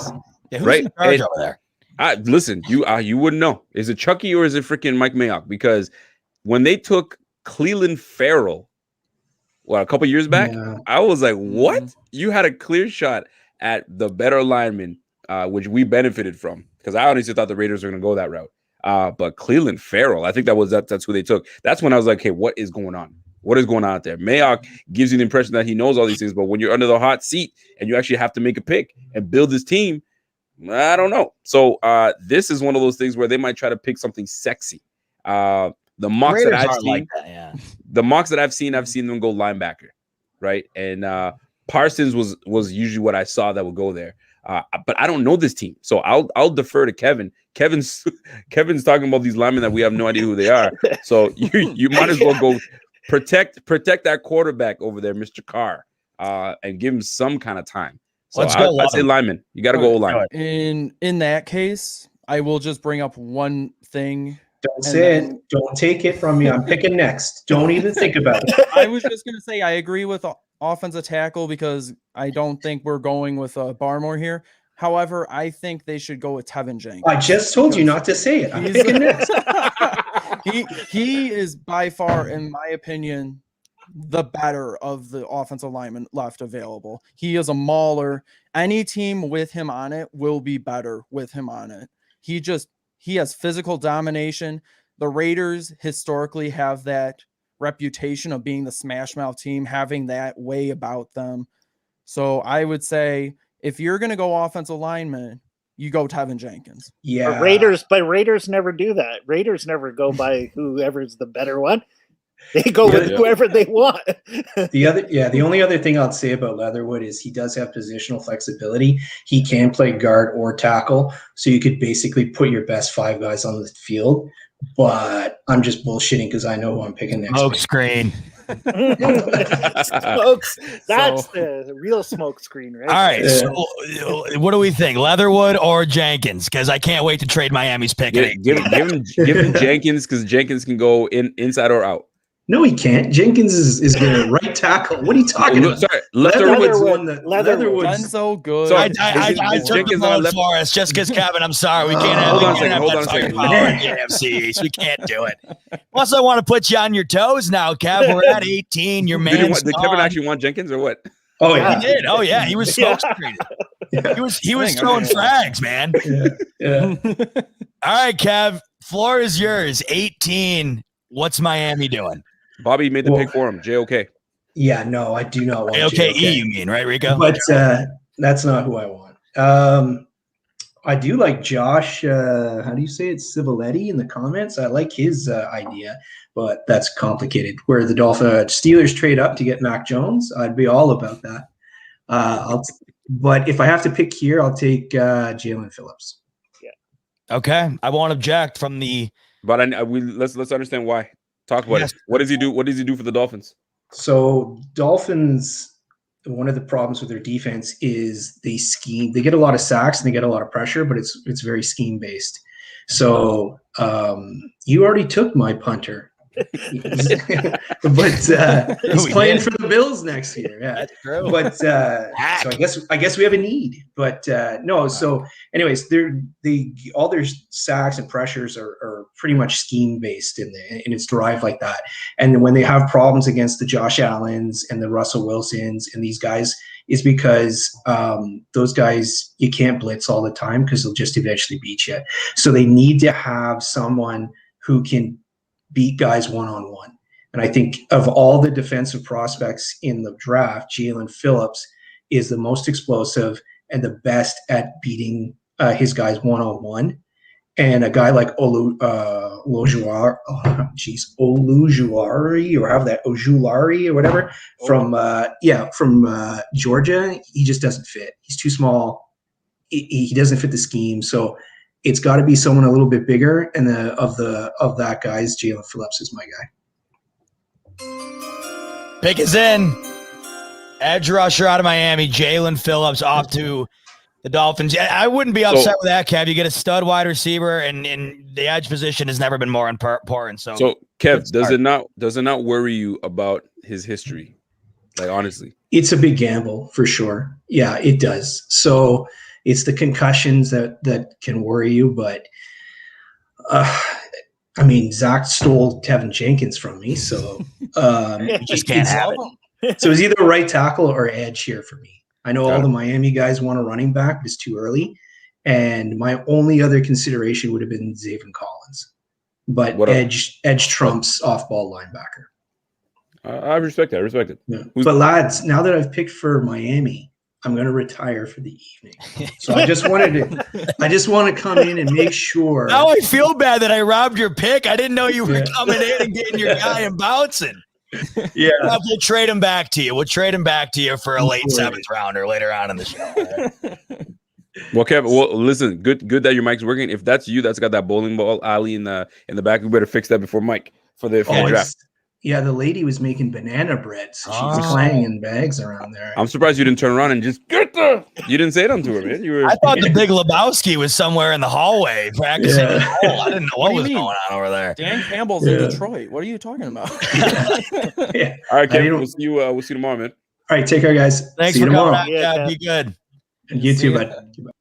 All right, hey. So we're at 19, and it's inevitable. I think if Mac Jones falls this far, guys, Washington, it's a no-brainer.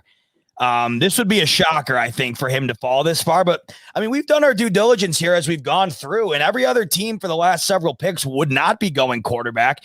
And I mentioned earlier, if Mac Jones doesn't go to the 49ers, who really winds up taking him? I mean, you have to wonder. Because I just don't see many other teams high on him, and I haven't really heard him talked about going anywhere else other than San Francisco. Your guys' thoughts on Mac Jones potentially going to Washington if this scenario pans out? It makes sense. Yeah. I mean, who is it? Fitzy? Fitzy's out there? Yeah. It makes sense. Will take him if they don't. Yeah, so this would be the ideal landing spot. Like all the other quarterbacks have been taken, correct? He's the next decent guy that's there. Unless they want to go Kellen Mond. I doubt it. I think Mac Jones, if that's the place, he might be the best player available, especially for the situation that they're in.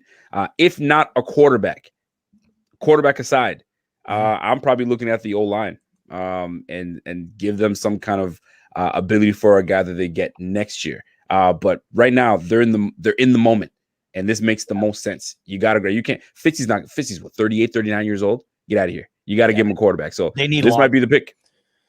You guys feeling that, or Zach, you got a different thought?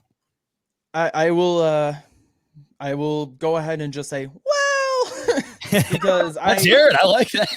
I'll tell you why I don't think they will necessarily go quarterback. And it's because, yes, they have Fitzy, but they also have Kyle Allen, who Ron Rivera really likes, who he keeps giving more chances to. He has starting experience. You have Fitzy, who's been reliable on and off. They also have this kid named Tyler Heineke, who showed a lot of promise in that wild card game. He did. You already have 3 quarterbacks right there.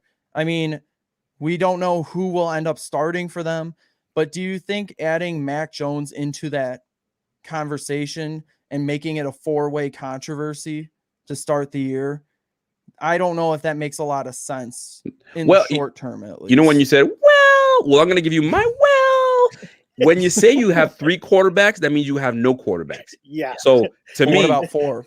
Yeah. Well, you don't go get Fitzy if any of those guys was your long-term solution. That's what I think. That's what I'm saying. None of them are long-term solution. Tyler Heineke. I'm surprised you even mentioned that name. My goodness. But and not to dismiss what you're saying, it's just that you need a spark, and you're not sparking anybody with Tyler Heineke, the freaking Fitzpatrick, and Kyle Allen. Sorry. Nobody's smart. Nobody's getting excited about that. At least you have a bit of hope when you bring a guy, someone like Mac Jones. Now, I'm not too familiar with Mac Jones's game, but he's put enough on tape that people like him. Potentially, TV can go top 10.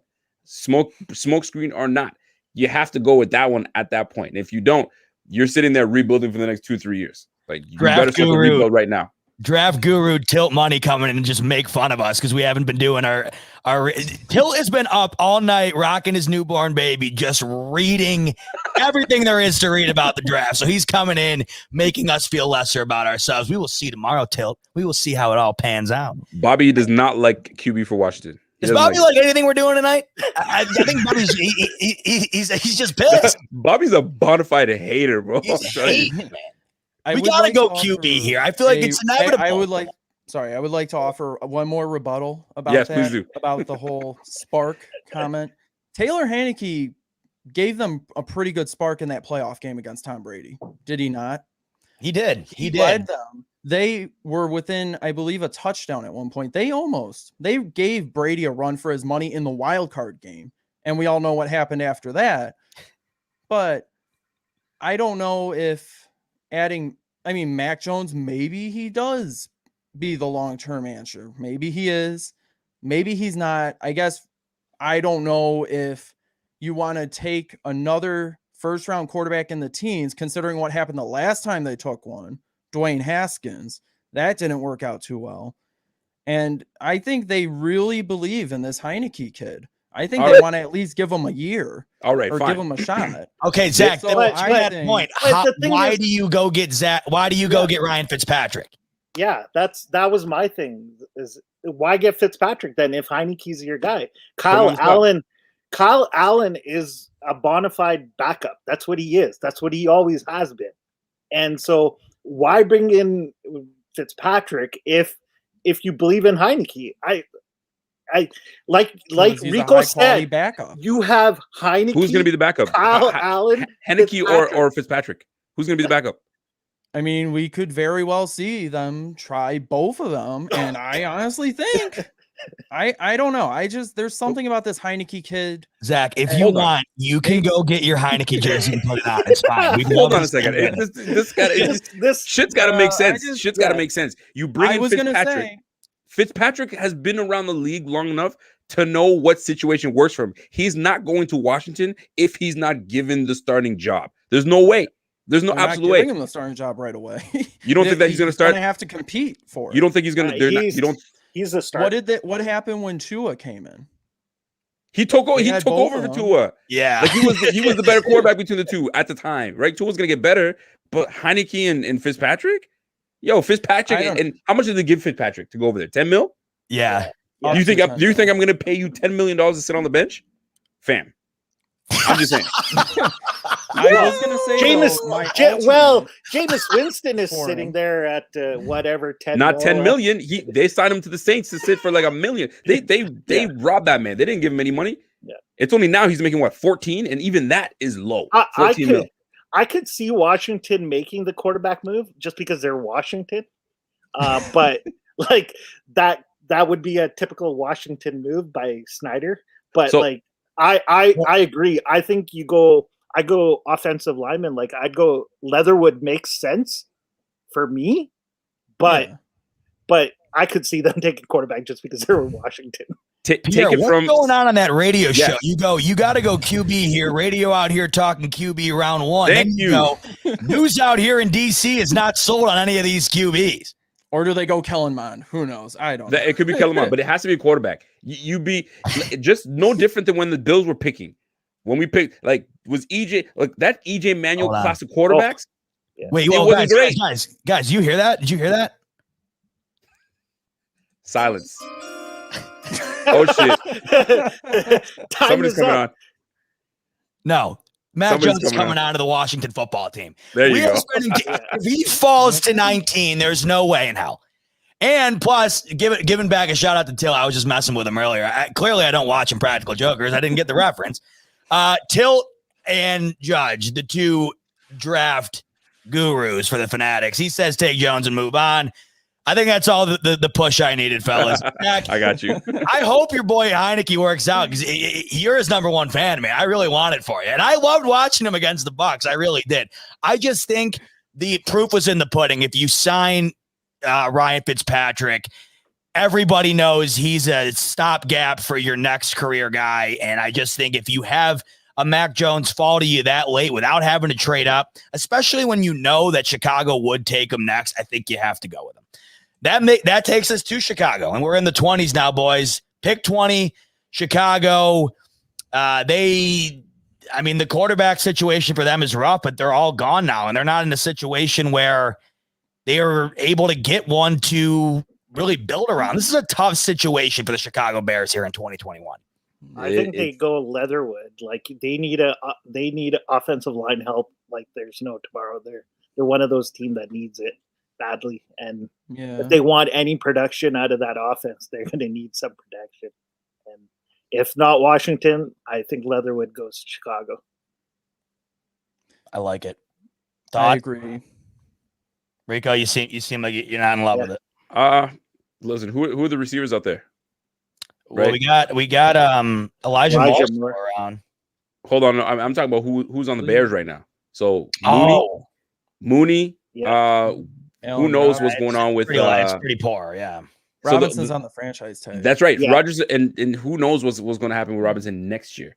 So then they're stuck. So if fans have the Bills potentially taking a receiver to build for the future, this would be an ideal position to pick a receiver for the Bears at this point. But I don't know the Bears situation great. The O-line, I don't know how poor the O-line is. It's pretty. So I would say, listen, best player available, BPA. Is it Leatherwood? If it's Leatherwood, give them Leatherwood. If that's a BPA right now. For offensive tackle, which is a big need for them, it is. So I think that's a solid pick for the Bears right here. And then from then on, they're gonna have to figure something out. But I would have went receiver, but I think for the sake of what we're doing right now, give them that. Go ahead. You sure? I'm good. We're good. Let's do it now. Alex Leatherwood off the board. He's going to Alabama. I'm telling you guys, I think we got a career in this. We are just this draft is looking absolutely nothing like anyone I've seen before. So that usually means we're doing something right because nobody's ever right here. Nobody really. Who did I just read here? Somebody said, "Look at this. This made me laugh so hard." This draft is so bad in all caps. It's so bad that it just might work. That's what I'm saying. That's what I'm saying. Okay, we're on to 21 Indianapolis Colts, guys. I think the Colts are going to be right up there in the running for the AFC this year. I think it's Carson Wentz. Got my Eagles mixed up. I think that Carson Wentz is going to be a huge factor in the success of the Indianapolis Colts coming up this year. And the Bills have him on their schedule, and I'm looking forward to meeting them again. It was a great playoff game, and the ball blows a few different ways in that one. Who knows how it panned out? They're at 21 here. What are we thinking here for the Colts? I'll start with you, Manny. I personally think somebody mentioned it's best player available. I think they take the best player available, and right now I think it's either Pay or Ojulari on the edge spot, and I think they take one of those guys, whoever they're in love with. I guess Pay's higher, so they take Pay, but I'm a big Ojulari fan, so I don't want him to go to Indy. I like Tilt's point because you got to think that the Colts are going to want to give Carson Wentz more to work with. I could see Elijah Moore, like wide receiver. Like you can never have enough good wide receivers, right? Well, who are the receivers for the Colts right now? They got Pittman. They brought back T.Y. Hilton. Who else they got? I'm this is off the top of my head right now, but they're not horrible at receiver. No. But T.Y. Hilton, this is his last year. You got to think you're hoping Carson Wentz sticks around. I like Elijah Moore here. I think that you give Carson Wentz an extra weapon Pascal's to go into Pascal. Indy Pascal is the other guy. Zach Pascal. Let's see. Yeah. I will say it's sort of a reach for Indy. Like I think Elijah Moore is a little bit of a reach. It does feel a little bit like but I don't know. I think weapons is going to be priority for Indy if they're going to want to have Carson Wentz succeed because he had nothing in Philly. There was just not much going on in that department. They're going to want to give him the best situation to succeed. It might be a bit of a reach, but wide receiver is a need for them. Elijah Moore is the best on the board. What do you guys think? Could you see it happening? Yeah, give him. I mean, you got to give him a receiver, man. Yeah, I would say that if Leatherwood or Tevin Jenkins were still available, I would have gone that way. Mm-hmm. But since they're not, you go get Elijah Moore, give him another receiver, possibly your replacement for T.Y. Hilton. But in the meantime, you have 3 talented receivers for him to throw to in the hopes of getting a wild card berth this year. Pick is in Elijah Moore, who is not a reach. We are getting screamed at in the comment section. Yeah, I know. He's not a reach. Sorry. Well, first of all, there's only one person trying to roast us right now, and that's Mr. Hombre. Hombre Love is the only one roasting. The marshmallow, you can only roast it so much before it doesn't taste good. I'm getting to the point now where I'm going to taste like absolute ass. We'll see what happens tomorrow, all right? I'm going to the draft. I'm going to be there, and I'm going to take a selfie. You damn right. And Justin Fields goes at 3. I can't wait. wait. I'd like to say thank you to Chewy, who says $100 says they would take pay. So thank you. So all we're not all Chewy getting wants it. Not everybody's roasting you taking us. it? All right, we got some prop bets going on the smoke break tonight. All right, I'm in. Okay, let's move on. Tennessee, pick 22. What are our thoughts on Tennessee? I mean, it's they're always in the thick of things in the AFC, and can't imagine they won't be next year. I mean, obviously now with the 7-team format, can't imagine they're going anywhere anytime soon, but their defense definitely needs some work. What are our thoughts at Tennessee? They lost they lost their corner. What's that young corner they lost? I can't think of his name right now. Adoree Jackson. So they lost Adoree Jackson. They lost the other corner. I'm forgetting names right now, but Butler, I think. Butler's gone. So, and I'm looking at what they did in the playoffs last year and how they lost and why they lost. And to me, they need the help on the defensive side of the ball. I mean, you saw they were one of the worst teams in defending third down. They were horrible. They couldn't get off the field. So you need a general on that team right now. I mean, you lost. Why am I getting all tongue twisted today? He went to the Browns. Dude, Rico, it's cool. You and me have talked about this before. The draft is not our cup of tea, man. They just lost too many pieces on defense. They've lost too many pieces on defense. So you give them a pass rusher and Kwity Paye and call it a day, or you go corner. So it's either in the trenches or in coverage. Where do you go? To me, Kwity Paye is supposed to be a top 15 pick. Apparently, that's what I've been seeing, at least top 20. So this is a steal. I would say give him Kwity Paye and call it a day and keep it moving. You'd wonder if the Bills would try to move up if Kwity Paye was still around in this area. That makes me wonder. But no, for the sake of it, what do we think? Best available, Kwity Paye here to the Titans? Got it. You got to give him Paye. Yeah, go with Paye because the corners available right now are not worth that pick. It's in Kwity Paye. I just wanted to mention before we went, I also like Caleb Farley. I know he has back issues, but he's a guy you can take a risk on. We took it once with the Willis McGahee way back in the day as a running back, and good point. You can take a risk, and he's probably the best cornerback after I think Surtain. And he's just dropping because of his injury issues. I wonder how true that additional surgery story is. We'll see. We'll definitely find out tomorrow, if he falls, that how truthful that is. All right, Jets back on the clock, number 23. You got to think defense here for the Jets. But, yeah, I mean, they could go in a variety of different ways. What don't they need, right? So thoughts? I'll start with Rico with the Jets. They don't have a pass rush. Who's pass rushing for these guys over there? I have no idea who's pass rushing. Nobody that stands out. Carl Lawson in free agency. Okay, Carl Lawson. But outside of that, I have no clue. It's Carl Quentin Williams, but he's interior. You got to give him a pass rusher, man. Yeah. Give him a pass rusher. And right now, I know Manny's not gonna like this, but I hate it. Ojulari might be the guy that goes to the Jets. It gives him a little bit of a pass rush presence. So Ojulari might be nice over there, man. Yeah, I'm trying to put some smoke screen with his ain't gonna work.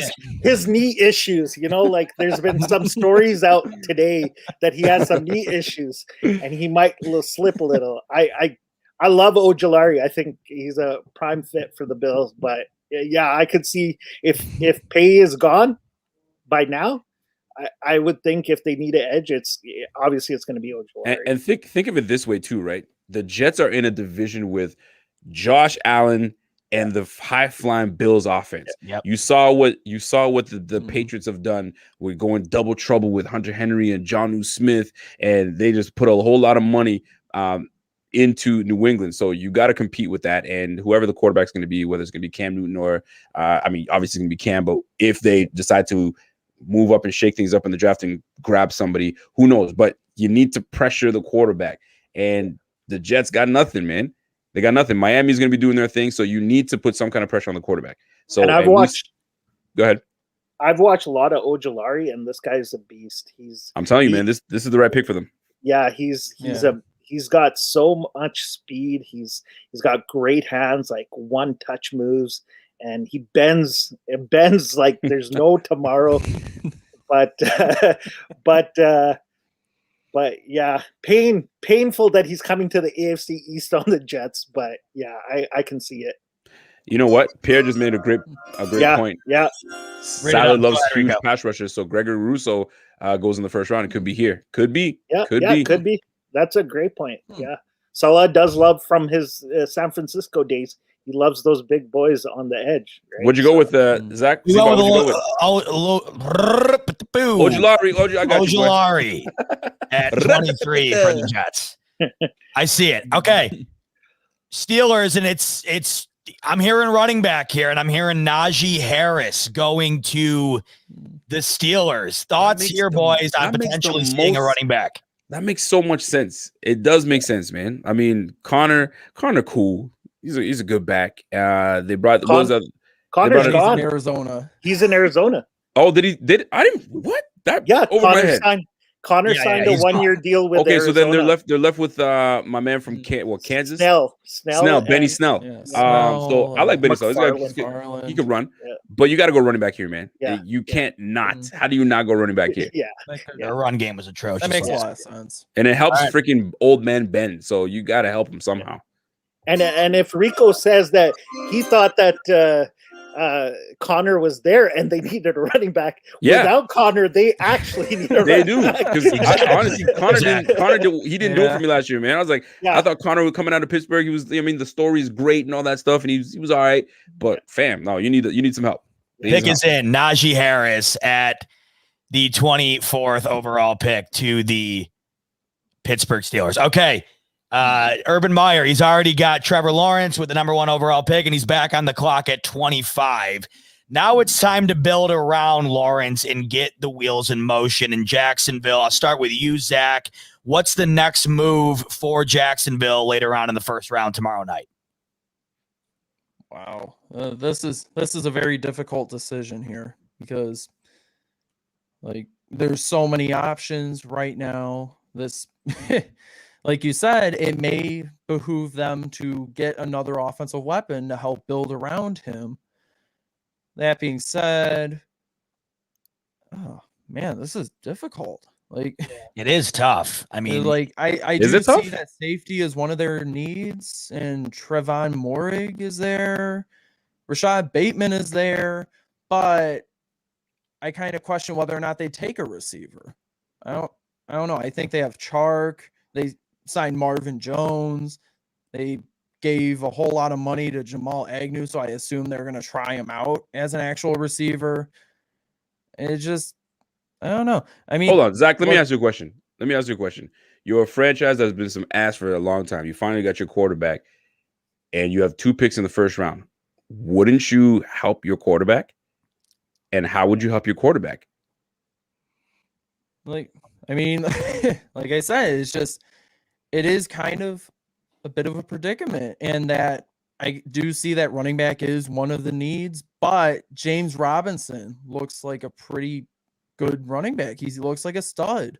So I don't know necessarily if you would go running back, even though I know the running back I'd take here, which is, I don't know. It's just maybe they would go receiver. Make it easier for yourself. You got to go O-line. Yeah, I agree. You got to go O-line. You got to protect the kid. I mean, I was getting to that. Yeah. Okay. Yeah. Landon Dickerson, Creed Humphrey, those two. Jalen Mayfield, I believe, is available if they needed an offensive tackle. Yeah, offensive line would probably be the way to go. That's what Miami did last year with Tua. They took Austin Jackson. So, yeah, offensive line is a great way to help build around your quarterback.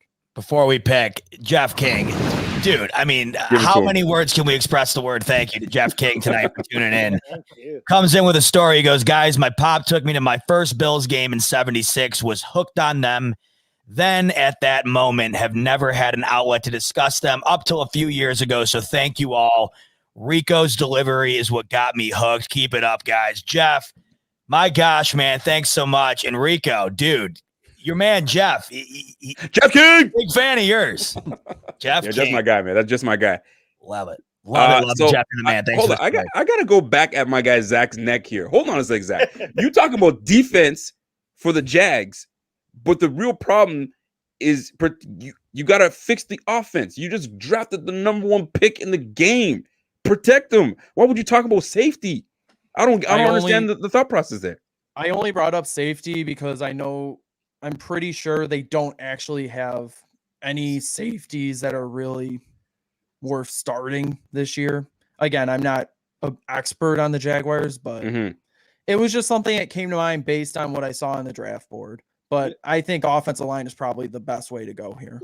You got to take the O-line for crying out loud. You got to look at even Cincinnati, right? Last year, they picked Burrow, they picked the O-lineman. This year, they're going to pick an O-lineman. They're protecting their asset. And that asset is your quarterback, your franchise quarterback. So I agree. I think Creed Humphrey is the guy that they pick. I do agree with Zach that they do need defensive help. But right now, you just picked a franchise QB. You got to send him a message. We're going to protect you no matter what. Creed Humphrey, is that the pick? Hell yeah, that's a pick. Man, what are we talking about here? Smash that shit. With your chest, Rico, hit that button. Smash that shit. What are we talking about, boys? Creed Humphrey off the board. Urban Meyer builds around Trevor Lawrence with an inside offensive lineman. All right, now we're getting to the big boys, the big guns, the top of the league towards the bottom of the draft here. And the Cleveland Browns are up at 26, who PFF just rated yesterday as the second best overall roster in the entire NFL. And the head of PFF, forget his name, but he was on Dan Patrick this morning. And he said that the Cleveland Browns are just one of those teams who don't have a hole. And it's tough. It's crazy to think about the fact that the Cleveland Browns are at where they're at now, but it's true. They really are one of the best teams in the league, at least on paper. So they're looking to add another piece at 26. Start with you, Manny. Where do you see the Cleveland Browns going as they host the draft in their hometown tomorrow night? They want to make a splash because it's at home. So this one's a tough one. It is really a tough one. I kind of, when I was going through the list and do my own mocks, this was always the tough one for me. Christian Barmore is there. He's the best player available. They kind of need a player like him on the team. Yeah. I think that's who you take. I think you take Christian Barmore. I'm not even mad at that. Yeah, I'm not mad at that. Yeah, I might as well. Christian Barmore off to the Cleveland Browns from Alabama. Okay, so the Ravens made some moves a couple days ago to get 2 first-round picks. They just. Why are you helping the Kansas City Chiefs? It was an incredible move by both teams in the fact that they moved off of Orlando. I always forget Orlando Brown, correct? Yeah. Yes, Orlando Brown. They move off Orlando Brown off their line and send it over to the Kansas City Chiefs. I mean, this is the team that Lamar Jackson has said himself. They got to get over that hump in order to move on to the next step. Yet they give the Kansas City Chiefs a piece to keep them from getting over that hump. Odd move. You don't typically give another team who is clearly in your way between success and not a piece to keep that way, but they did. But they do acquire an additional first-round pick, and that is at 31. But right here, they're picking at 27. So you got to think there's a plan in place for the Ravens if they were going to make that move. Rico, we'll start with you. What do you think Harbaugh's got up his sleeve after trading Brown to the Chiefs, now having 2 first-round picks? So trading Brown to the Chiefs, they got rid of Matt Judon. Matt Judon's not there anymore. So honest to goodness, man, there's one pick that it pains me to bring this person here, but Zaven Collins makes a lot of sense for these damn Ravens, man. You put Zaven Collins there, and that fills a big void that you're losing Judon, and you keep that. The Ravens have been known to have solid defenses for as long as I know. Keep that trend going. So for me, I would go with a Zaven Collins. So you can't listen. My man Till just said it, man. Patrick McQueen, I think it's McQueen or Patrick Queen, with Collins. Yeah. Yo, you cannot go wrong with that pick. Yeah. That would be the pick that I would if I'm the Ravens. If Zaven Collins is available, I'm running to the podium and saying, yo, give me that guy. I'm feeling it, boys. Manny, Zach, cool with it? I'm cool with it. That was my guy too. I think that's what they wanted because, like Rico said, Judon's gone, and oh man, Queen and Collins, this is basically they basically got a cheap replacement. Like those two guys on their rookie Lightning contract. McQueen. It's great. He's such a fool. I said Patrick McQueen, dick. I can't lie. I can't lie. I heard the same thing, Pierre. When you said McQueen, I was like, oh. You're such an ass, man. Oh, man. All right, I hear the bell. Lightning McQueen off the board to Baltimore Ravens at 27. No, Zaven Collins, linebacker out of Tulsa. He's off to the Ravens at pick 27. All right, pick 28, Sean Payton and the New Orleans Saints with a new quarterback other than Drew Brees for the first time in what seems like forever. The Saints are on my radar this year as a team to watch just to see what they're going to be like without Drew Brees. You couldn't imagine the Saints without him, and now he's no longer their quarterback. Looking like Jameis Winston until Taysom Hill comes off the wide receiver position, takes over. Who knows?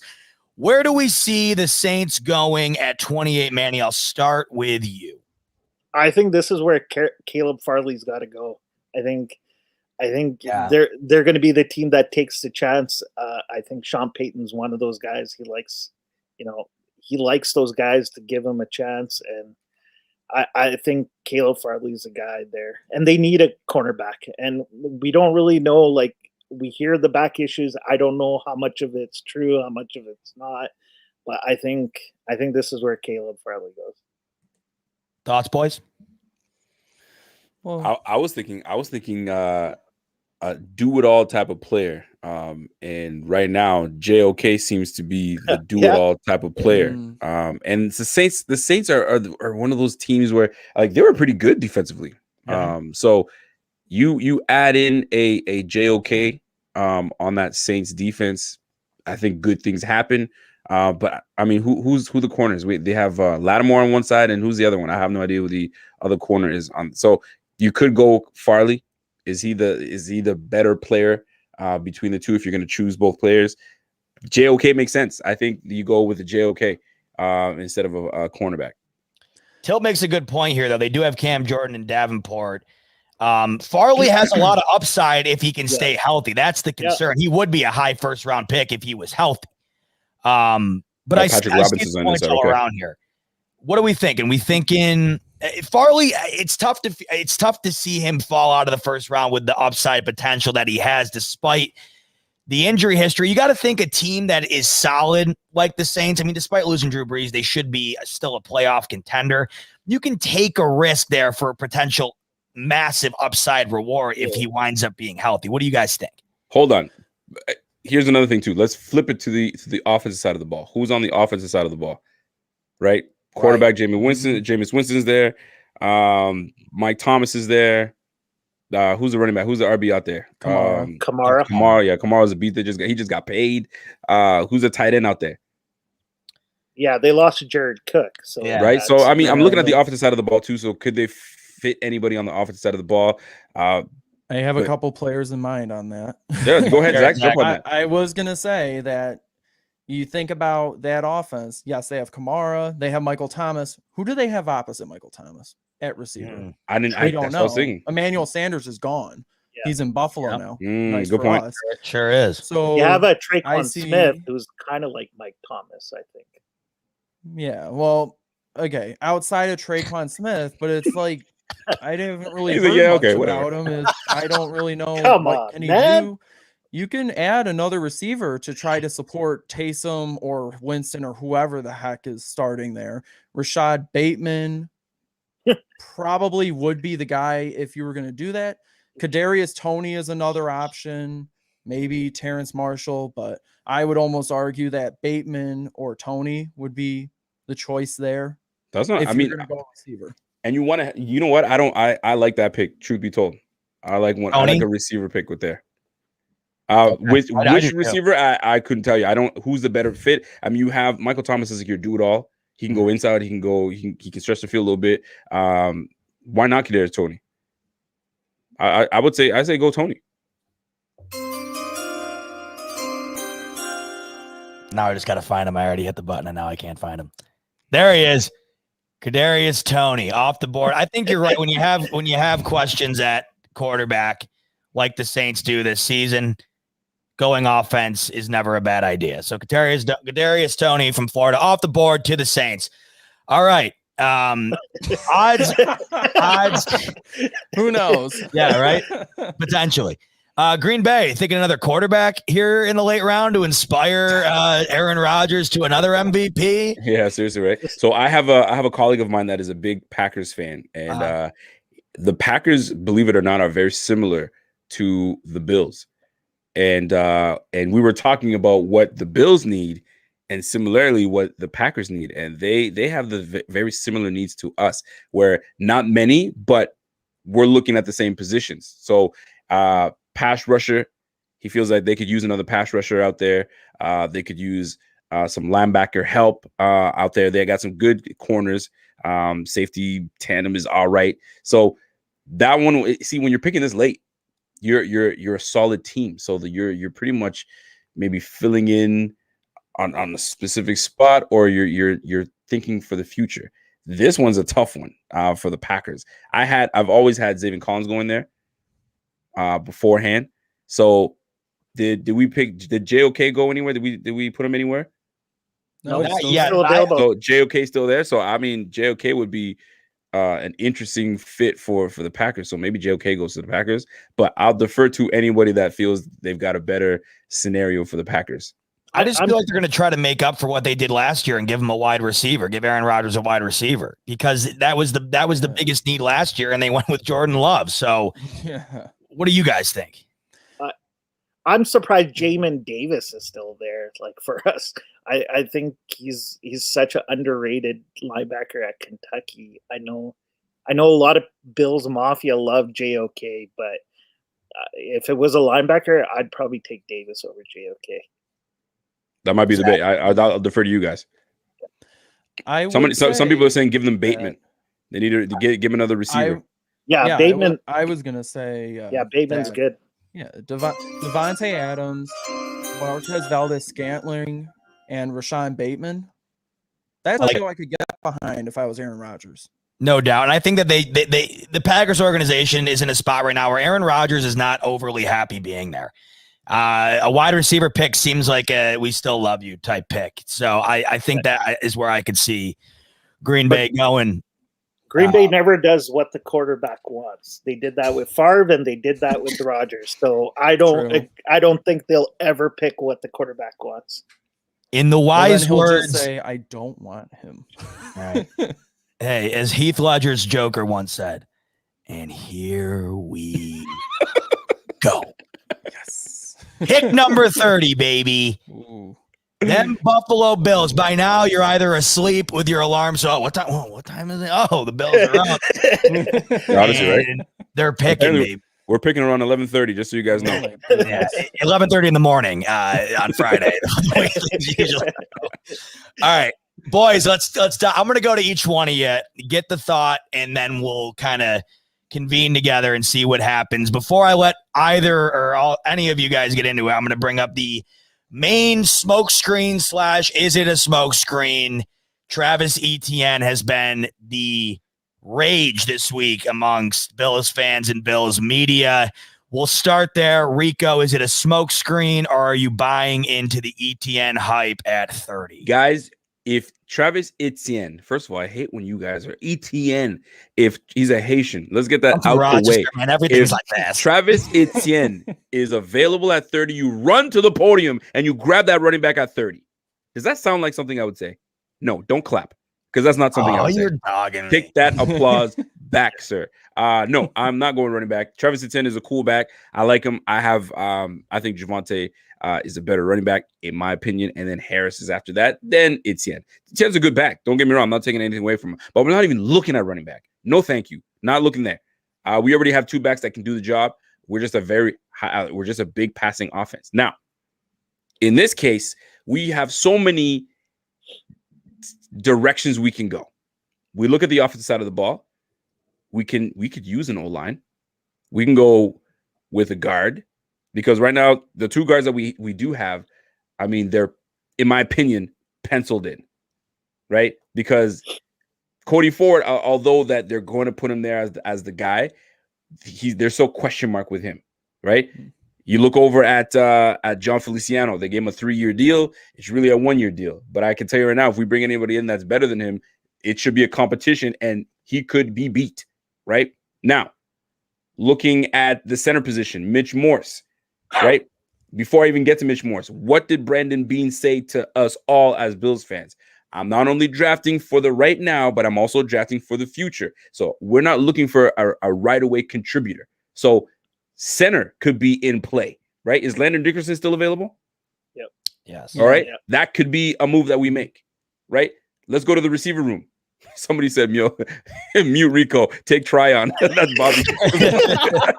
Bobby's a stupid ass. Dude, Bobby's just on one tonight, man. Right? He is on one. Then you go to the receiver room, right? So who do we have as the receivers? We got obviously we got Stephon Diggs, we got Gabe Davis is there, Cole Beasley's around, we got Emmanuel Sanders. Emmanuel Sanders was 33, 34 years of age, right? And on top of that, we have Cole Beasley, 32 years of age. This could be his final year of his contract. He could be gone next year. So now we're left with Stephon Diggs, Gabe Davis, and Isaiah Hodgins, right? So what are we doing here? So there's so many things that we could do. Now, defensive side of the ball, interior lineman. Do we want a big boy to be in the middle? Do we want an edge rusher? Are you guys comfortable with our edge rushers? No. Do you feel good with Mario Addison and Jerry Hughes screaming around the corner? Did you not see how problematic it was in the playoffs? We couldn't put a lick on anybody. Pat Mahomes had all the time in the world to throw the ball. Corner, number 2 spot. Are we good with Dane Jackson? Are you good with that? I'm just saying. So I'm going to, before I give you guys my pick, I'm going to defer to you guys. I want to set it up for you guys, and you guys can jump in there. So you just did all of that to say Etienne when we get back. I'm not taking Travis Etienne. So I'm going to pass it to Manny. Okay. Manny, what do you feel? I set it up for you guys. Look, now you guys make a decision.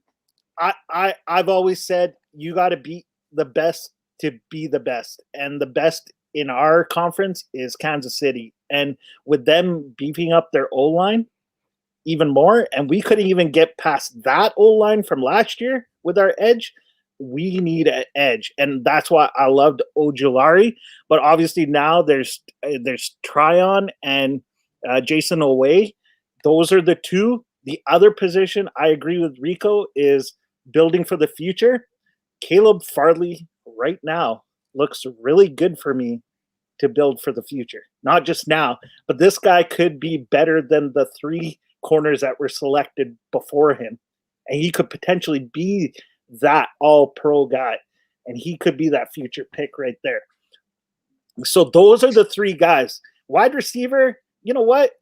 Today it's Emmanuel Sanders. Tomorrow we'll get another vet for a 1-year contract and fill that in. When you're a good team, good players want to play for you. When you're a bad team, nobody wants to play for you. Good players want to play for you. So they will come for better contracts. They'll give a hometown discount just to play with you. And Farley makes sense here, are the 2 edges. This so comment and no JOK, and you guys have seen me in the chat. I hate the talk of running back. You got 4 running backs. You got Josh Allen, who can run the ball. You got you got Breida this year, who can run and catch the ball. You got Singletary, who can run and catch the ball, and you got Moss, who can run and catch the ball. We're a throwing team. We're not a running team. But if we need to run, we got runners. Yeah. Like, I'm sick and tired of this running back. Get him, Manny. I'm over it. We don't need a running back. We need to build our defense. We were mid-range defense. To make a difference, we got to get into the top 10 of defenses. We're already a top 3. Why do we want to go to top 2? Like Manny, Farley future, for Manny. Future. All right. All Yo, right, Zach, you're up, man. I'm going to take the tag from Manny and continue on this anti-running back tirade because just so happens I released an article earlier today, and it was about sort of a bit of a response to the whole crowd about wanting to take a running back at 30. But you look at some of the best running backs in Bills history. Who did they have in front of them? They had pretty damn good offensive lines. Cookie Gilchrist had Billy Shaw, the legend, L.B. Miller, the former All-Star, Stu Barber, another former AFL All-Star, had them. O.J. Simpson, the Electric Company. You don't turn on the juice without the Electric Company. That just happened. Thurman Thomas, John Fina, Kent Hull, Will Wolford. I can go on. Reuben Brown later in his career. So you had a whole bunch of offensive linemen. So that's why I could make a case for Landon Dickerson here. I would say, though, I probably won't push too much on that because I believe the most pressing need we have is the second corner position. All right, talk about it now. Who you grabbing? While Caleb Farley is very promising and he could very well be as better than all the other ones taken before him, he could also be out of the league in 3 or 4 years because of his injury history. We don't know. And Jeremiah Owusu-Koramoah is another guy that really speaks to me because he has the versatility to play that big nickel, even though Brandon Beane kind of poo-pooed that idea in his press conference. Joe Tryon makes a lot of sense because we need some young edge rusher. However, circling back to CB2, I think the pick should be Asante Samuel Jr. From Florida State. The Draft Network does not do him justice with a second-round grade. He is way better than that. Shout out to Casey Reed. He had an article last Friday detailing why the Bills should take him. And I fully support that. I think he can be a baller. He could be opposite Trey White. What's better than one Trey White? 2 Trey Whites. And also, who wouldn't want to see Asante Samuels taking a pick 6 to the house against the Patriots? That's another thing to consider. His father was a great corner. I think he can be a great corner too. Some people may say he's a man coverage guy, but I would say the Bills need to do a little man coverage now and then. It doesn't hurt to have someone with a little bit of experience in it. So for me, I will say it with my chest, pound the table. Asante Samuel Jr. here at 30. I like it. That's a good pick. That's a good pick. So we got 2 corners off the. You guys are taking one takes Farley, one takes ASJ. I'm not going corner with the 30th pick. I will not, sir. I will tell you why. It's a coverage versus pass rush debate. And it's a debate that will go on forever. Which do you prefer? Which affects the game more? A great pass coverage, a great pass rush, or great coverage. Now, here's the deal. I'm going with Jason Oweh. Most might say, it's a little too soon to go with Jason Oweh. I look at the measurables. I look at what he's going to do for us in the future. There's the now. The now is Jerry Hughes and Mario Addison. We all know that. Nobody's just going to unseat them. McDermott doesn't allow a rookie just to come in and unseat a veteran guys like Mario Addison and Jerry Hughes. Not going to happen. I can tell you that right now. You can't. Now they've got rotational basis, yes, but he's not going to do it. Jason Oweh, 4.3 speed, you can't teach. Screaming around the corner. Now you send somebody around the corner after quarterback, like my guy Jim Mono said, a quarterback, they're all the same. Once they feel that pressure, when you have a guy like Khalil Mack that's constantly on your ass, you're always wondering where is he at, and you can't quite function. So when you have a guy like Jason Oweh that's going to be sitting behind Jerry Hughes and will be rotated in to get on that third down and get after the quarterback, you can't have it. You can't help that. So affect the pass rush. What was our issue when we got to the playoffs? We damn near let Phillip Rivers win the game because we couldn't get after him. We couldn't get out. I don't even think he was sacked once. He's slow as molasses, and we couldn't get him on the floor. Are you kidding me? Pass rush. We go into against the Ravens. We did a very good job against my guy Lamar Jackson, but it took a pick 6 from our guy to really solidify the game. Right. Then we go against the Chiefs. We didn't affect Pat Mahomes in any way, shape, or form. Pass rush is what we need to go with. Jason Oweh, lock it down. Let's go. I think just a rebuttal, like to Rico, like I agree. I think edge. I've been all about edge, but the guys that I want are all gone. Like the guy. I want Ojulari. I want Pay. Those guys are good. If they're gone, I think you can get a Russo or a Tryon at that 30 in that second round. You could potentially get a Russo, right? You could. And I have to jump on this because Mr. Ombre has been hating all night, which I love. Love the hate. Here's the deal. He couldn't sack anybody in college. Now this is the NFL. He's going to get better coaching. He's going to get better routine. He gets to learn behind veteran guys. When you have the physical ability, all the cognitive stuff comes with the game afterwards, right? He will learn the ways. Maybe he didn't have the great coaching where he was at. Now he's going to get it with the Buffalo Bills. You don't think McDermott and Frazier is going to rally around this guy and make sure that he gets it right? Come on, fellas. Now, once we do have that, my goodness, you're going to have Epinesa for the future and Jason Oweh on the other side. Come on now. Yeah, I don't mind it, Rico. I think my thing is that you get a Farley who could be an all-pro and has that potential to be the best cornerback in this draft class. And he's there for you, and there's a little bit of talk about injury. I think you have to take that risk, especially when you're a deep team. You're one of the best teams already. You can take that chance on Caleb Farley and then go in the second round, and hopefully you can move up a little bit to get a guy like Greg Russo, and there's your edge guy who I think is who might be a little bit better than maybe a Oweh or a Tyron right now. Zach, you're the one that's got to take it over now, Zach. I'm going to say this.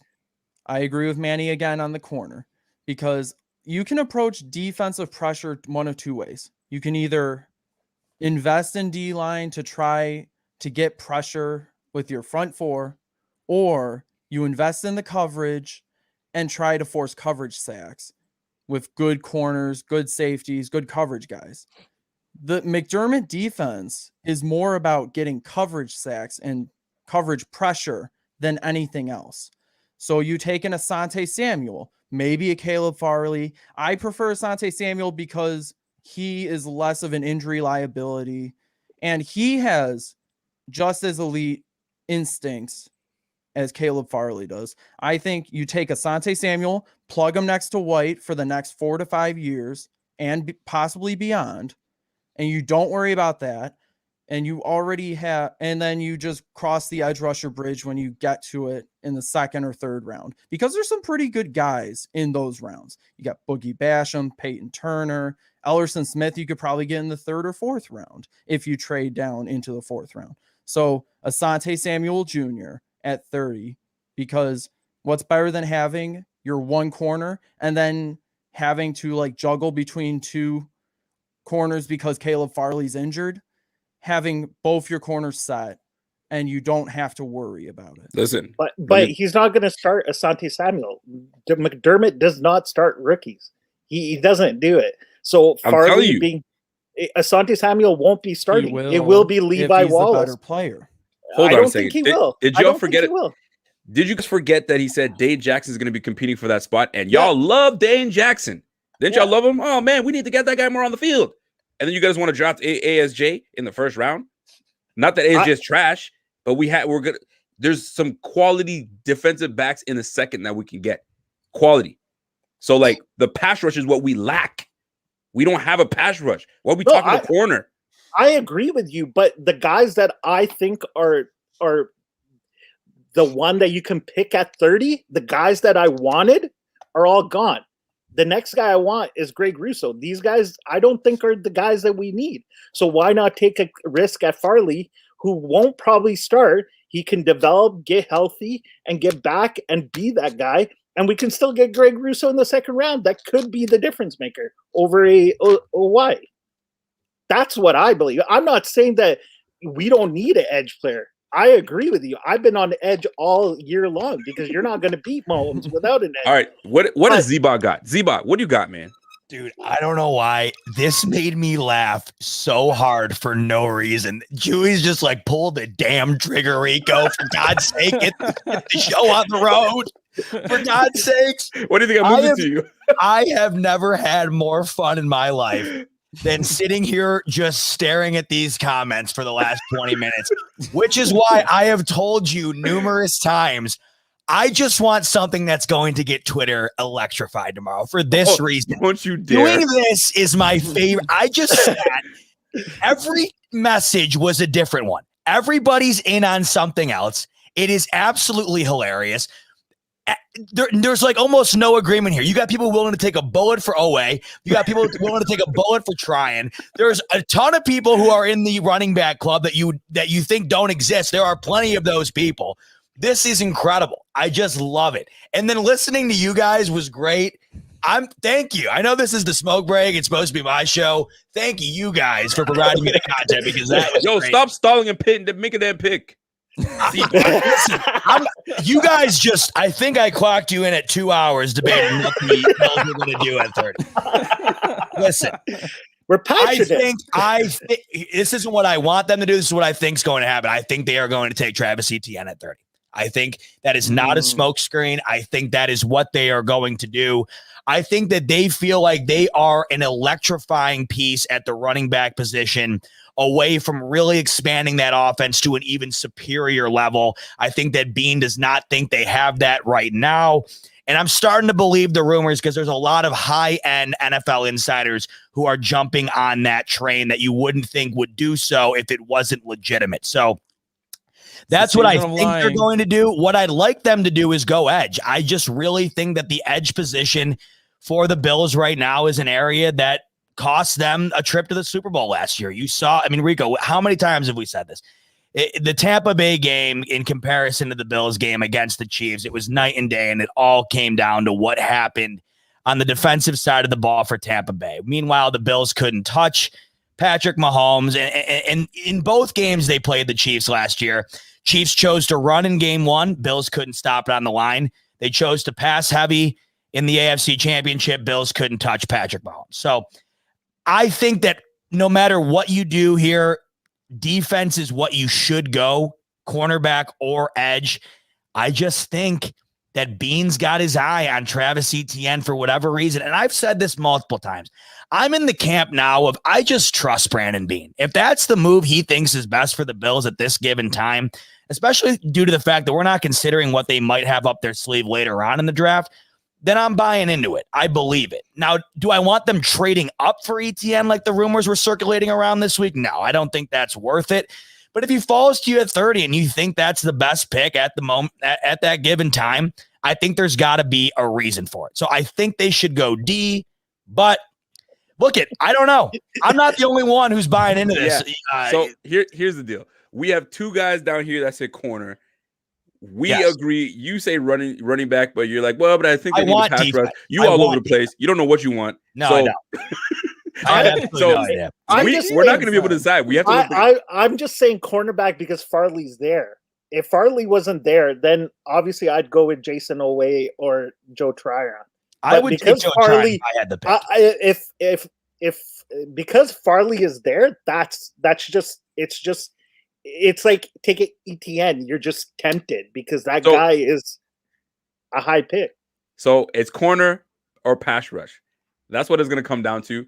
We have already like our 5 minutes that we have for the first round or whatever the hell. It's been we're already in the second round. We paused it. We paused it. So we asked for extra time. I knew this was going to be a freaking problem when I got me to too. pick.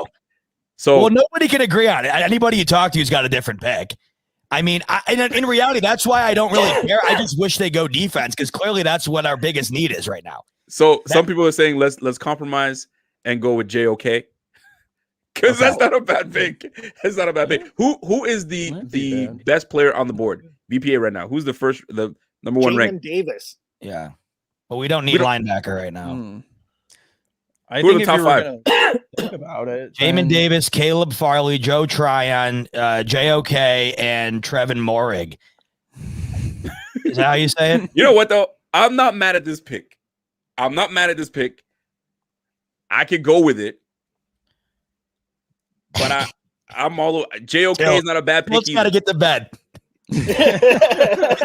You know what? I've deferred to the host of the smoke break. Zach, Rico, you got the call. I agree. It goes way Rico up there. loves putting me on the spot because he knows I don't have the answer. He knows I don't have the answer. Yo, listen, the answer's got to come from the top. Yeah. Literally, top of the screen. Yeah, literally. Pick's in. He's gonna randomize it. Okay. Who do you go with? Joe Tryon, edge rusher out of Washington. Where I think the biggest need for the Buffalo Bills. There you go. I could get behind that.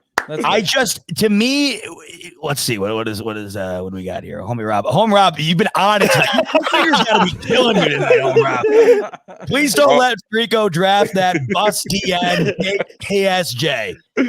Yo, Hombre's been on my ass all day.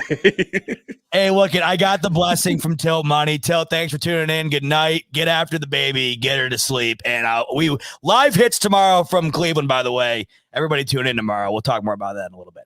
I just think edge is a huge priority for the Bills. And I don't think you can talk to anybody who's a Bills fan who doesn't agree to some capacity that that's a necessity. So at the end of the day, here's why this is so interesting. What did we just do? We just spent a half an hour debating it. That's why I can't wait for tomorrow.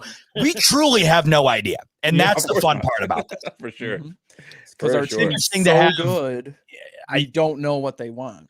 We still got 2 picks. Here's the question I have for you guys before we move on. I want your guys' thoughts if Etienne does wind up being the pick, because there's traction there, whether people want to buy into it or not. People are buying into this at the top level. Let's go down from Rico to Zach to Manny. Start with Rico. Thoughts if Etienne winds up going to Buffalo? Listen, at the end of the day, like, I don't care what any Bills fan says. Whatever the damn Bills pick, you're going to be good with it, and you're going to like it whether you like it. You're going to like it whether you like it or not. All right? We're picking this person, and that's it. Deal with it. And we're going to have no choice. And guess what? We're going to be sitting there going, yeah, what a great play by Etienne. I didn't think we were going to draft him, but here he is, right? Josh Allen. We thought they were going to take Josh Rosen. And we're like, Josh Allen? I will speak for myself. I was like, what? Are you kidding me? Look what we are. Josh Allen's the franchise, right? We don't know dick. All right. So at the end of the day, what it's going to come down to is the Bills are going to make their pick and we're going to deal with it. That's it. Right, hold on. Timestamp 225. Cut that. We don't know dick. That's what I'm saying. Zach, and honestly, that's the deal. That's the deal. Yeah, love it. Yeah, that is actually the most accurate assessment of what any media pundit or anybody who does a mock draft. That's the most accurate statement. Yes. We don't know what's going to happen until it happens. Absolutely. And that's why part of me thinks that the Etienne, or however you say his name, part of that might be a smokescreen, because if he was your guy, why would you leak that out to the media? Why would you say, oh, we're going to take him, we're so confident no one else will leapfrog us for him that we're going to boast about it? Because you want another team to leapfrog, and then it just pushes up all these other players to become more available to you. So if you know a team really wants that guy, you want to press that. You're going, the Bills are going to take him. So let's just say, I don't know. I mean, we're picking 30, so it really doesn't matter. But at the end of the day, if a team in the second round feels like shit, the Bills are going to take them, I'm going to try to move up. So then now things shake up a little bit, and now a player that you really wanted bumped back up to you. Hey, you just never know these days. Wouldn't the ultimate smoke screen from Bean be the smoke screen being saying who he actually was taking, thinking everybody thought it was going to be a smoke screen? That to me is the ultimate 4D smoke screen. Absolutely. That's 50-dimensional chess right there. Yes. All right. And then 31. Manny, thoughts on potentially taking Etienne? Honestly, I was one of those guys that wanted Josh Allen so badly. Seeing him at the combine, I was like, this is basically what Buffalo needs. This is the guy we want. So for that great pick that they made at number 7, and I was excited, they can make one pick of whoever they want, even if I don't like it, because they've made one that I actually wanted. I honestly, like, I have never seen a mock draft be accurate. Like 32 for 32. Except for this one. I'd be shocked after tonight. Yes. But I haven't seen any mock draft 32 for 32 or whatever picks there are now. But I just, we don't know what's going to happen. It could be a lot of things. It could be a lot of rumors on draft day. People throwing smoke out on draft day. Yep. So I'll defer back to that one article that came out when the Bills drafted Josh Allen that said, if Josh Allen succeeds, the Bills will have defied mathematics and physics itself or something like that. That is the ultimate article headline you need to see that all of this is a complete roll of the dice. Hopefully your role winds up panning out. So that's why it's fun, but that's why I personally can't wrap my head around it before the draft in regard to getting deep into it, because I mean, you could think like it's just it kills my head. I come back to Rico's perfectly said description of the draft. We don't know Dick, and that is the ultimate way to put it. Let's keep motoring because we are 2.5 hours in. I personally am going to not be knowing Dick live from Cleveland tomorrow night. Now here, listen to my schedule. We're 2.5 hours in here. I got to go work a night shift over at my studio doing video production until about 8 a.m. And then from there, I'm immediately driving to Cleveland and getting out into the field of play, telling everybody how much Dick I don't know. So that's my plan going forward. So let's motor it up. But by the way, shameless plug for the Fanatics. We got your nonstop coverage tomorrow night for the draft. It's going to be wild. So make sure to tune in. And I'm going to be live in Cleveland doing hits. Hopefully, there's got to be a bunch of Bills fans tomorrow in Cleveland, I'm thinking, because Buffalo is so close to Cleveland. So hopefully I can walk around, meet some people. If anybody out there watching this is going to be there, come find me. It'd be awesome to talk to you. Going to be super, super fun. But make sure to tune into the Fanatics tomorrow because we got you covered. And there's going to be guys like Tilt Money and Judge on there who know this stuff back and front. For sure. And they actually do know somewhat Dick compared to us, especially me and Rico, who don't know Jack Dick. Okay, moving on. Last two picks. So now this is the pick that Baltimore got from the Chiefs when they traded Orlando Brown to Kansas City. Looking at the rest of the board here, start with you, Manny. Where do you see 31 going for the Baltimore Ravens? Well, why not them take Rico's favorite, Jason Way, right there. I think you just help that defensive line out, and you take a guy that can help their edge game, and Jason Y will do that if Joe Tyron's on there. I like it. Zach? I will say when we were talking about 27 way back about 2 years ago, I was, if Zaven Collins was not there, I would have said Rashad Bateman for them at 27 because they need receiving help badly. They couldn't get Galladay. They couldn't get even Juju. They literally had to go out and get Sammy Watkins. And Marquise Brown is not a number one receiver. Sammy Watkins is a good role player, but he's not a long-term answer. They need to get a receiver. I don't know who the best one available is live. I think Mitchell, I think is. Oh, Marshall from LSU. Marshall, yeah. Marshall. Worth a flyer here. Trying to think who else might be an option. I think these are picks where you take a flyer, right? I agree. These are picks where you're kind of like, like maybe this is the guy that can help us. He could be the guy that should be in the second round, might sneak into the first where, you take a shot at him, They got what they got. They got Miles Boykins over there. They got Sammy Watkins. They got Andrews as tight end. They got Hollywood Brown. You got to give him another weapon. You got to give your guy Lamar Jackson another one. What do you think we did for Josh Allen? We gave him weapons and look exactly what he did. Lamar Jackson, I'm a true believer in Lamar Jackson. I love Lamar Jackson. And for those that are thinking that he's not a passer, he is a passer. He didn't have the weapons that he needed. Right? Last year, who did he have? Marquise Brown and Andrews. That's it. Right? Yeah. Miles Boykins was non-existent. So hopefully he steps his game up today, this year, and you got to give this guy another weapon at receiver. So Terrence Marshall? You got to give him Terrence Marshall. Yeah.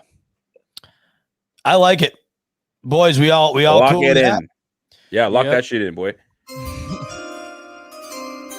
Terrence Marshall, another weapon to Lamar Jackson, in addition to Sammy Watkins, who was picked up by the Ravens this offseason to try to help out the passing game a bit. Smoke chat from my man, John DeMarchi. Great show.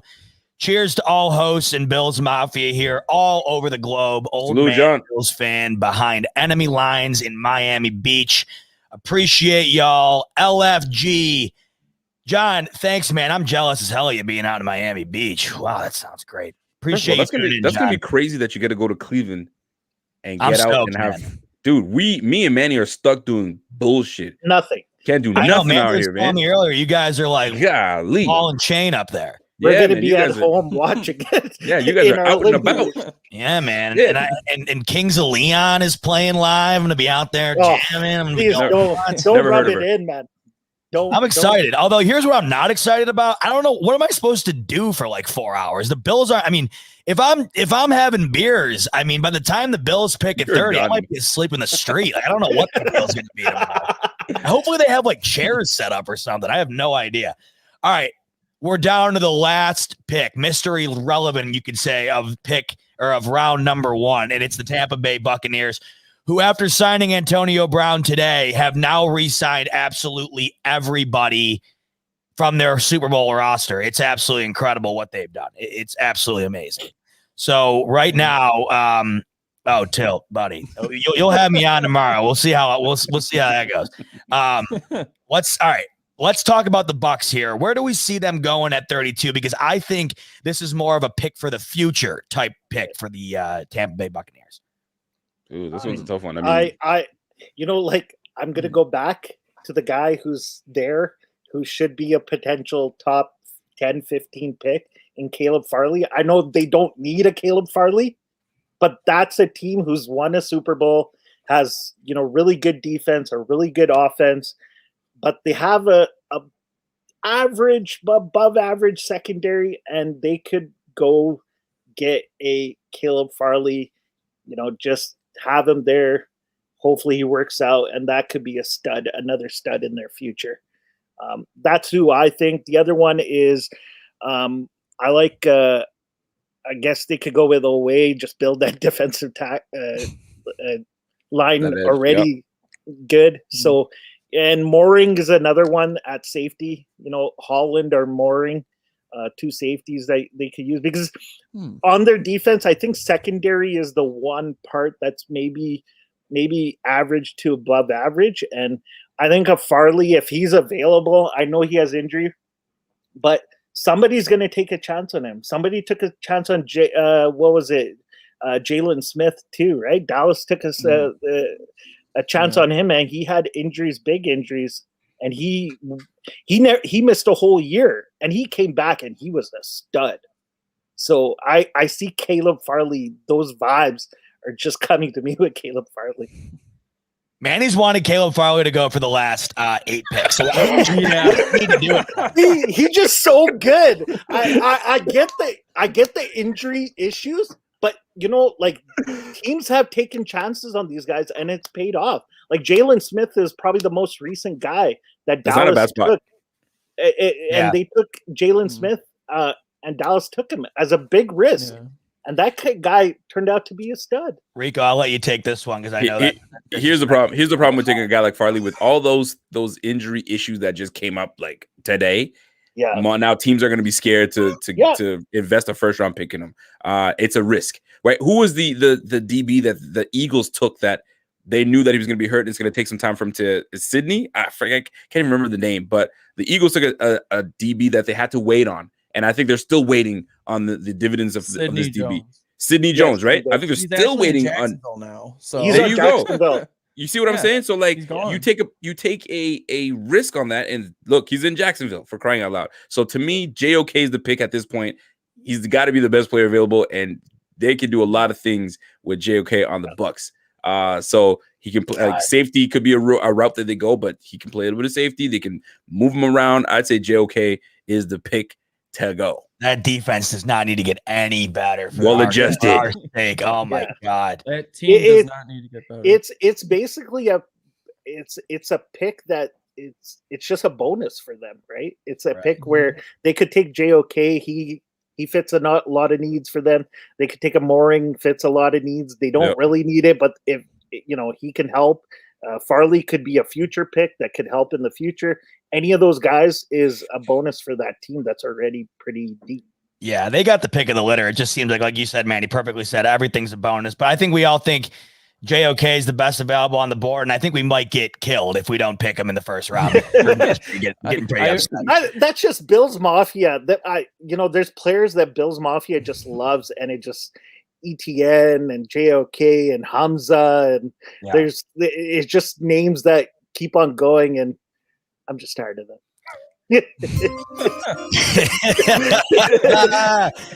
Pick is in, and the Bucks are going to be so damn good next year. It really makes me upset. So are the Bills, baby. JOK off the board, and the draft has been finalized. Ladies and gentlemen, you're looking at what could be the greatest mock draft in the history of mock drafts. You better save that shit. Yeah. I'm saving it because I can't. It's going to be like tomorrow. I'm going to be like, yep, got it. Oh, yep. That one. I'm surprised we only had one trade in that. I think if we did more trades, we'd have we'd still be on 12. So I think that's probably why we avoided the trade. Boys, that was a lot of fun. 2 hours, 40 minutes. Some might say it was the worst ever done. I say we'll see what happens tomorrow night because, like we said, boys, we don't know dick. We don't know a damn thing. And we tried our best. All the mocks are pretty much. Absolutely. Why do you think there's so many damn mocks done? They don't know. You want to know what? But this is the point. This was so much fun. And look at how many people are here, and we appreciate y'all getting involved. That's what this is all about. That's real fun. Dave is so right. Let's see. 4 trades you take us right.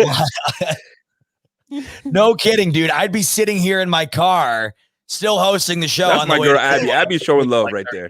Yes. Thanks, Abby. Abby, appreciate you. She stuck around for the whole thing too, and she knew a good mock when she saw it, and this was it. Abby, appreciate the kind words. Zebot, did you happen to explain the story today? Which your one? Wonderful story? Oh my gosh, no, I didn't. You didn't. I didn't. Shame on you. You think I should dive into it? Absolutely. Are you kidding me? I know. I couldn't agree more. You know what? I was getting into the draft here, just like diving into it, in the entirety of it being 24 hours away and whatnot. But I have a crazy story to share with everybody because it was honestly nuts. It was crazy, and it happened the other day. And I think this speaks to everybody out there who is a Buffalo Fanatics fan, because this embodies what it's like to be a part of Bills Mafia, and it embodies, the work we do here and the fact that you guys come out and watch everything that we put out. It means more to us than and I think it came full circle the other day. So the other day, unfortunately, my neighbor 2 doors down, their house had caught on fire, and it burned pretty bad. And we hadn't had the chance to meet them because they had just moved in a little under a year ago, I believe. And I'm always working out of town and whatever else. And my dad's a lacrosse coach, and everybody in the house is busy. And we unfortunately just never got the chance to go down there and introduce ourselves, but we wanted to badly because they had a Bills flag waving out front. And we always thought that was so cool that we had, fellow Bills fans 2 doors down, and just, how time goes, it goes super fast, and we didn't get over there. So fast forward to the other day, like I said, unfortunately, terrible fire in this house, and just a real tragedy. The house has been there my whole life, and this family's super, super nice. And you obviously don't want that to happen to anybody. So the lawn was getting a little long, and my dad went down to offer to mow the lawn for them while they're out of the house, because obviously they can't live there for a while. And we figured we'd introduce ourselves. They were over there getting some things, and we wanted to say we're sorry for the terrible occurrence that had happened. And Mark, who lives in the house, had a Bills shirt on, and so of course, naturally, as Bills fans do, we get to talking Bills. My dad and him do. And my dad said, "Oh, my son, he does a show for Buffalo Fanatics called The Smoke Break." And Mark, the homeowner, he goes, "Zebot." And my dad goes, "Yeah, that's him."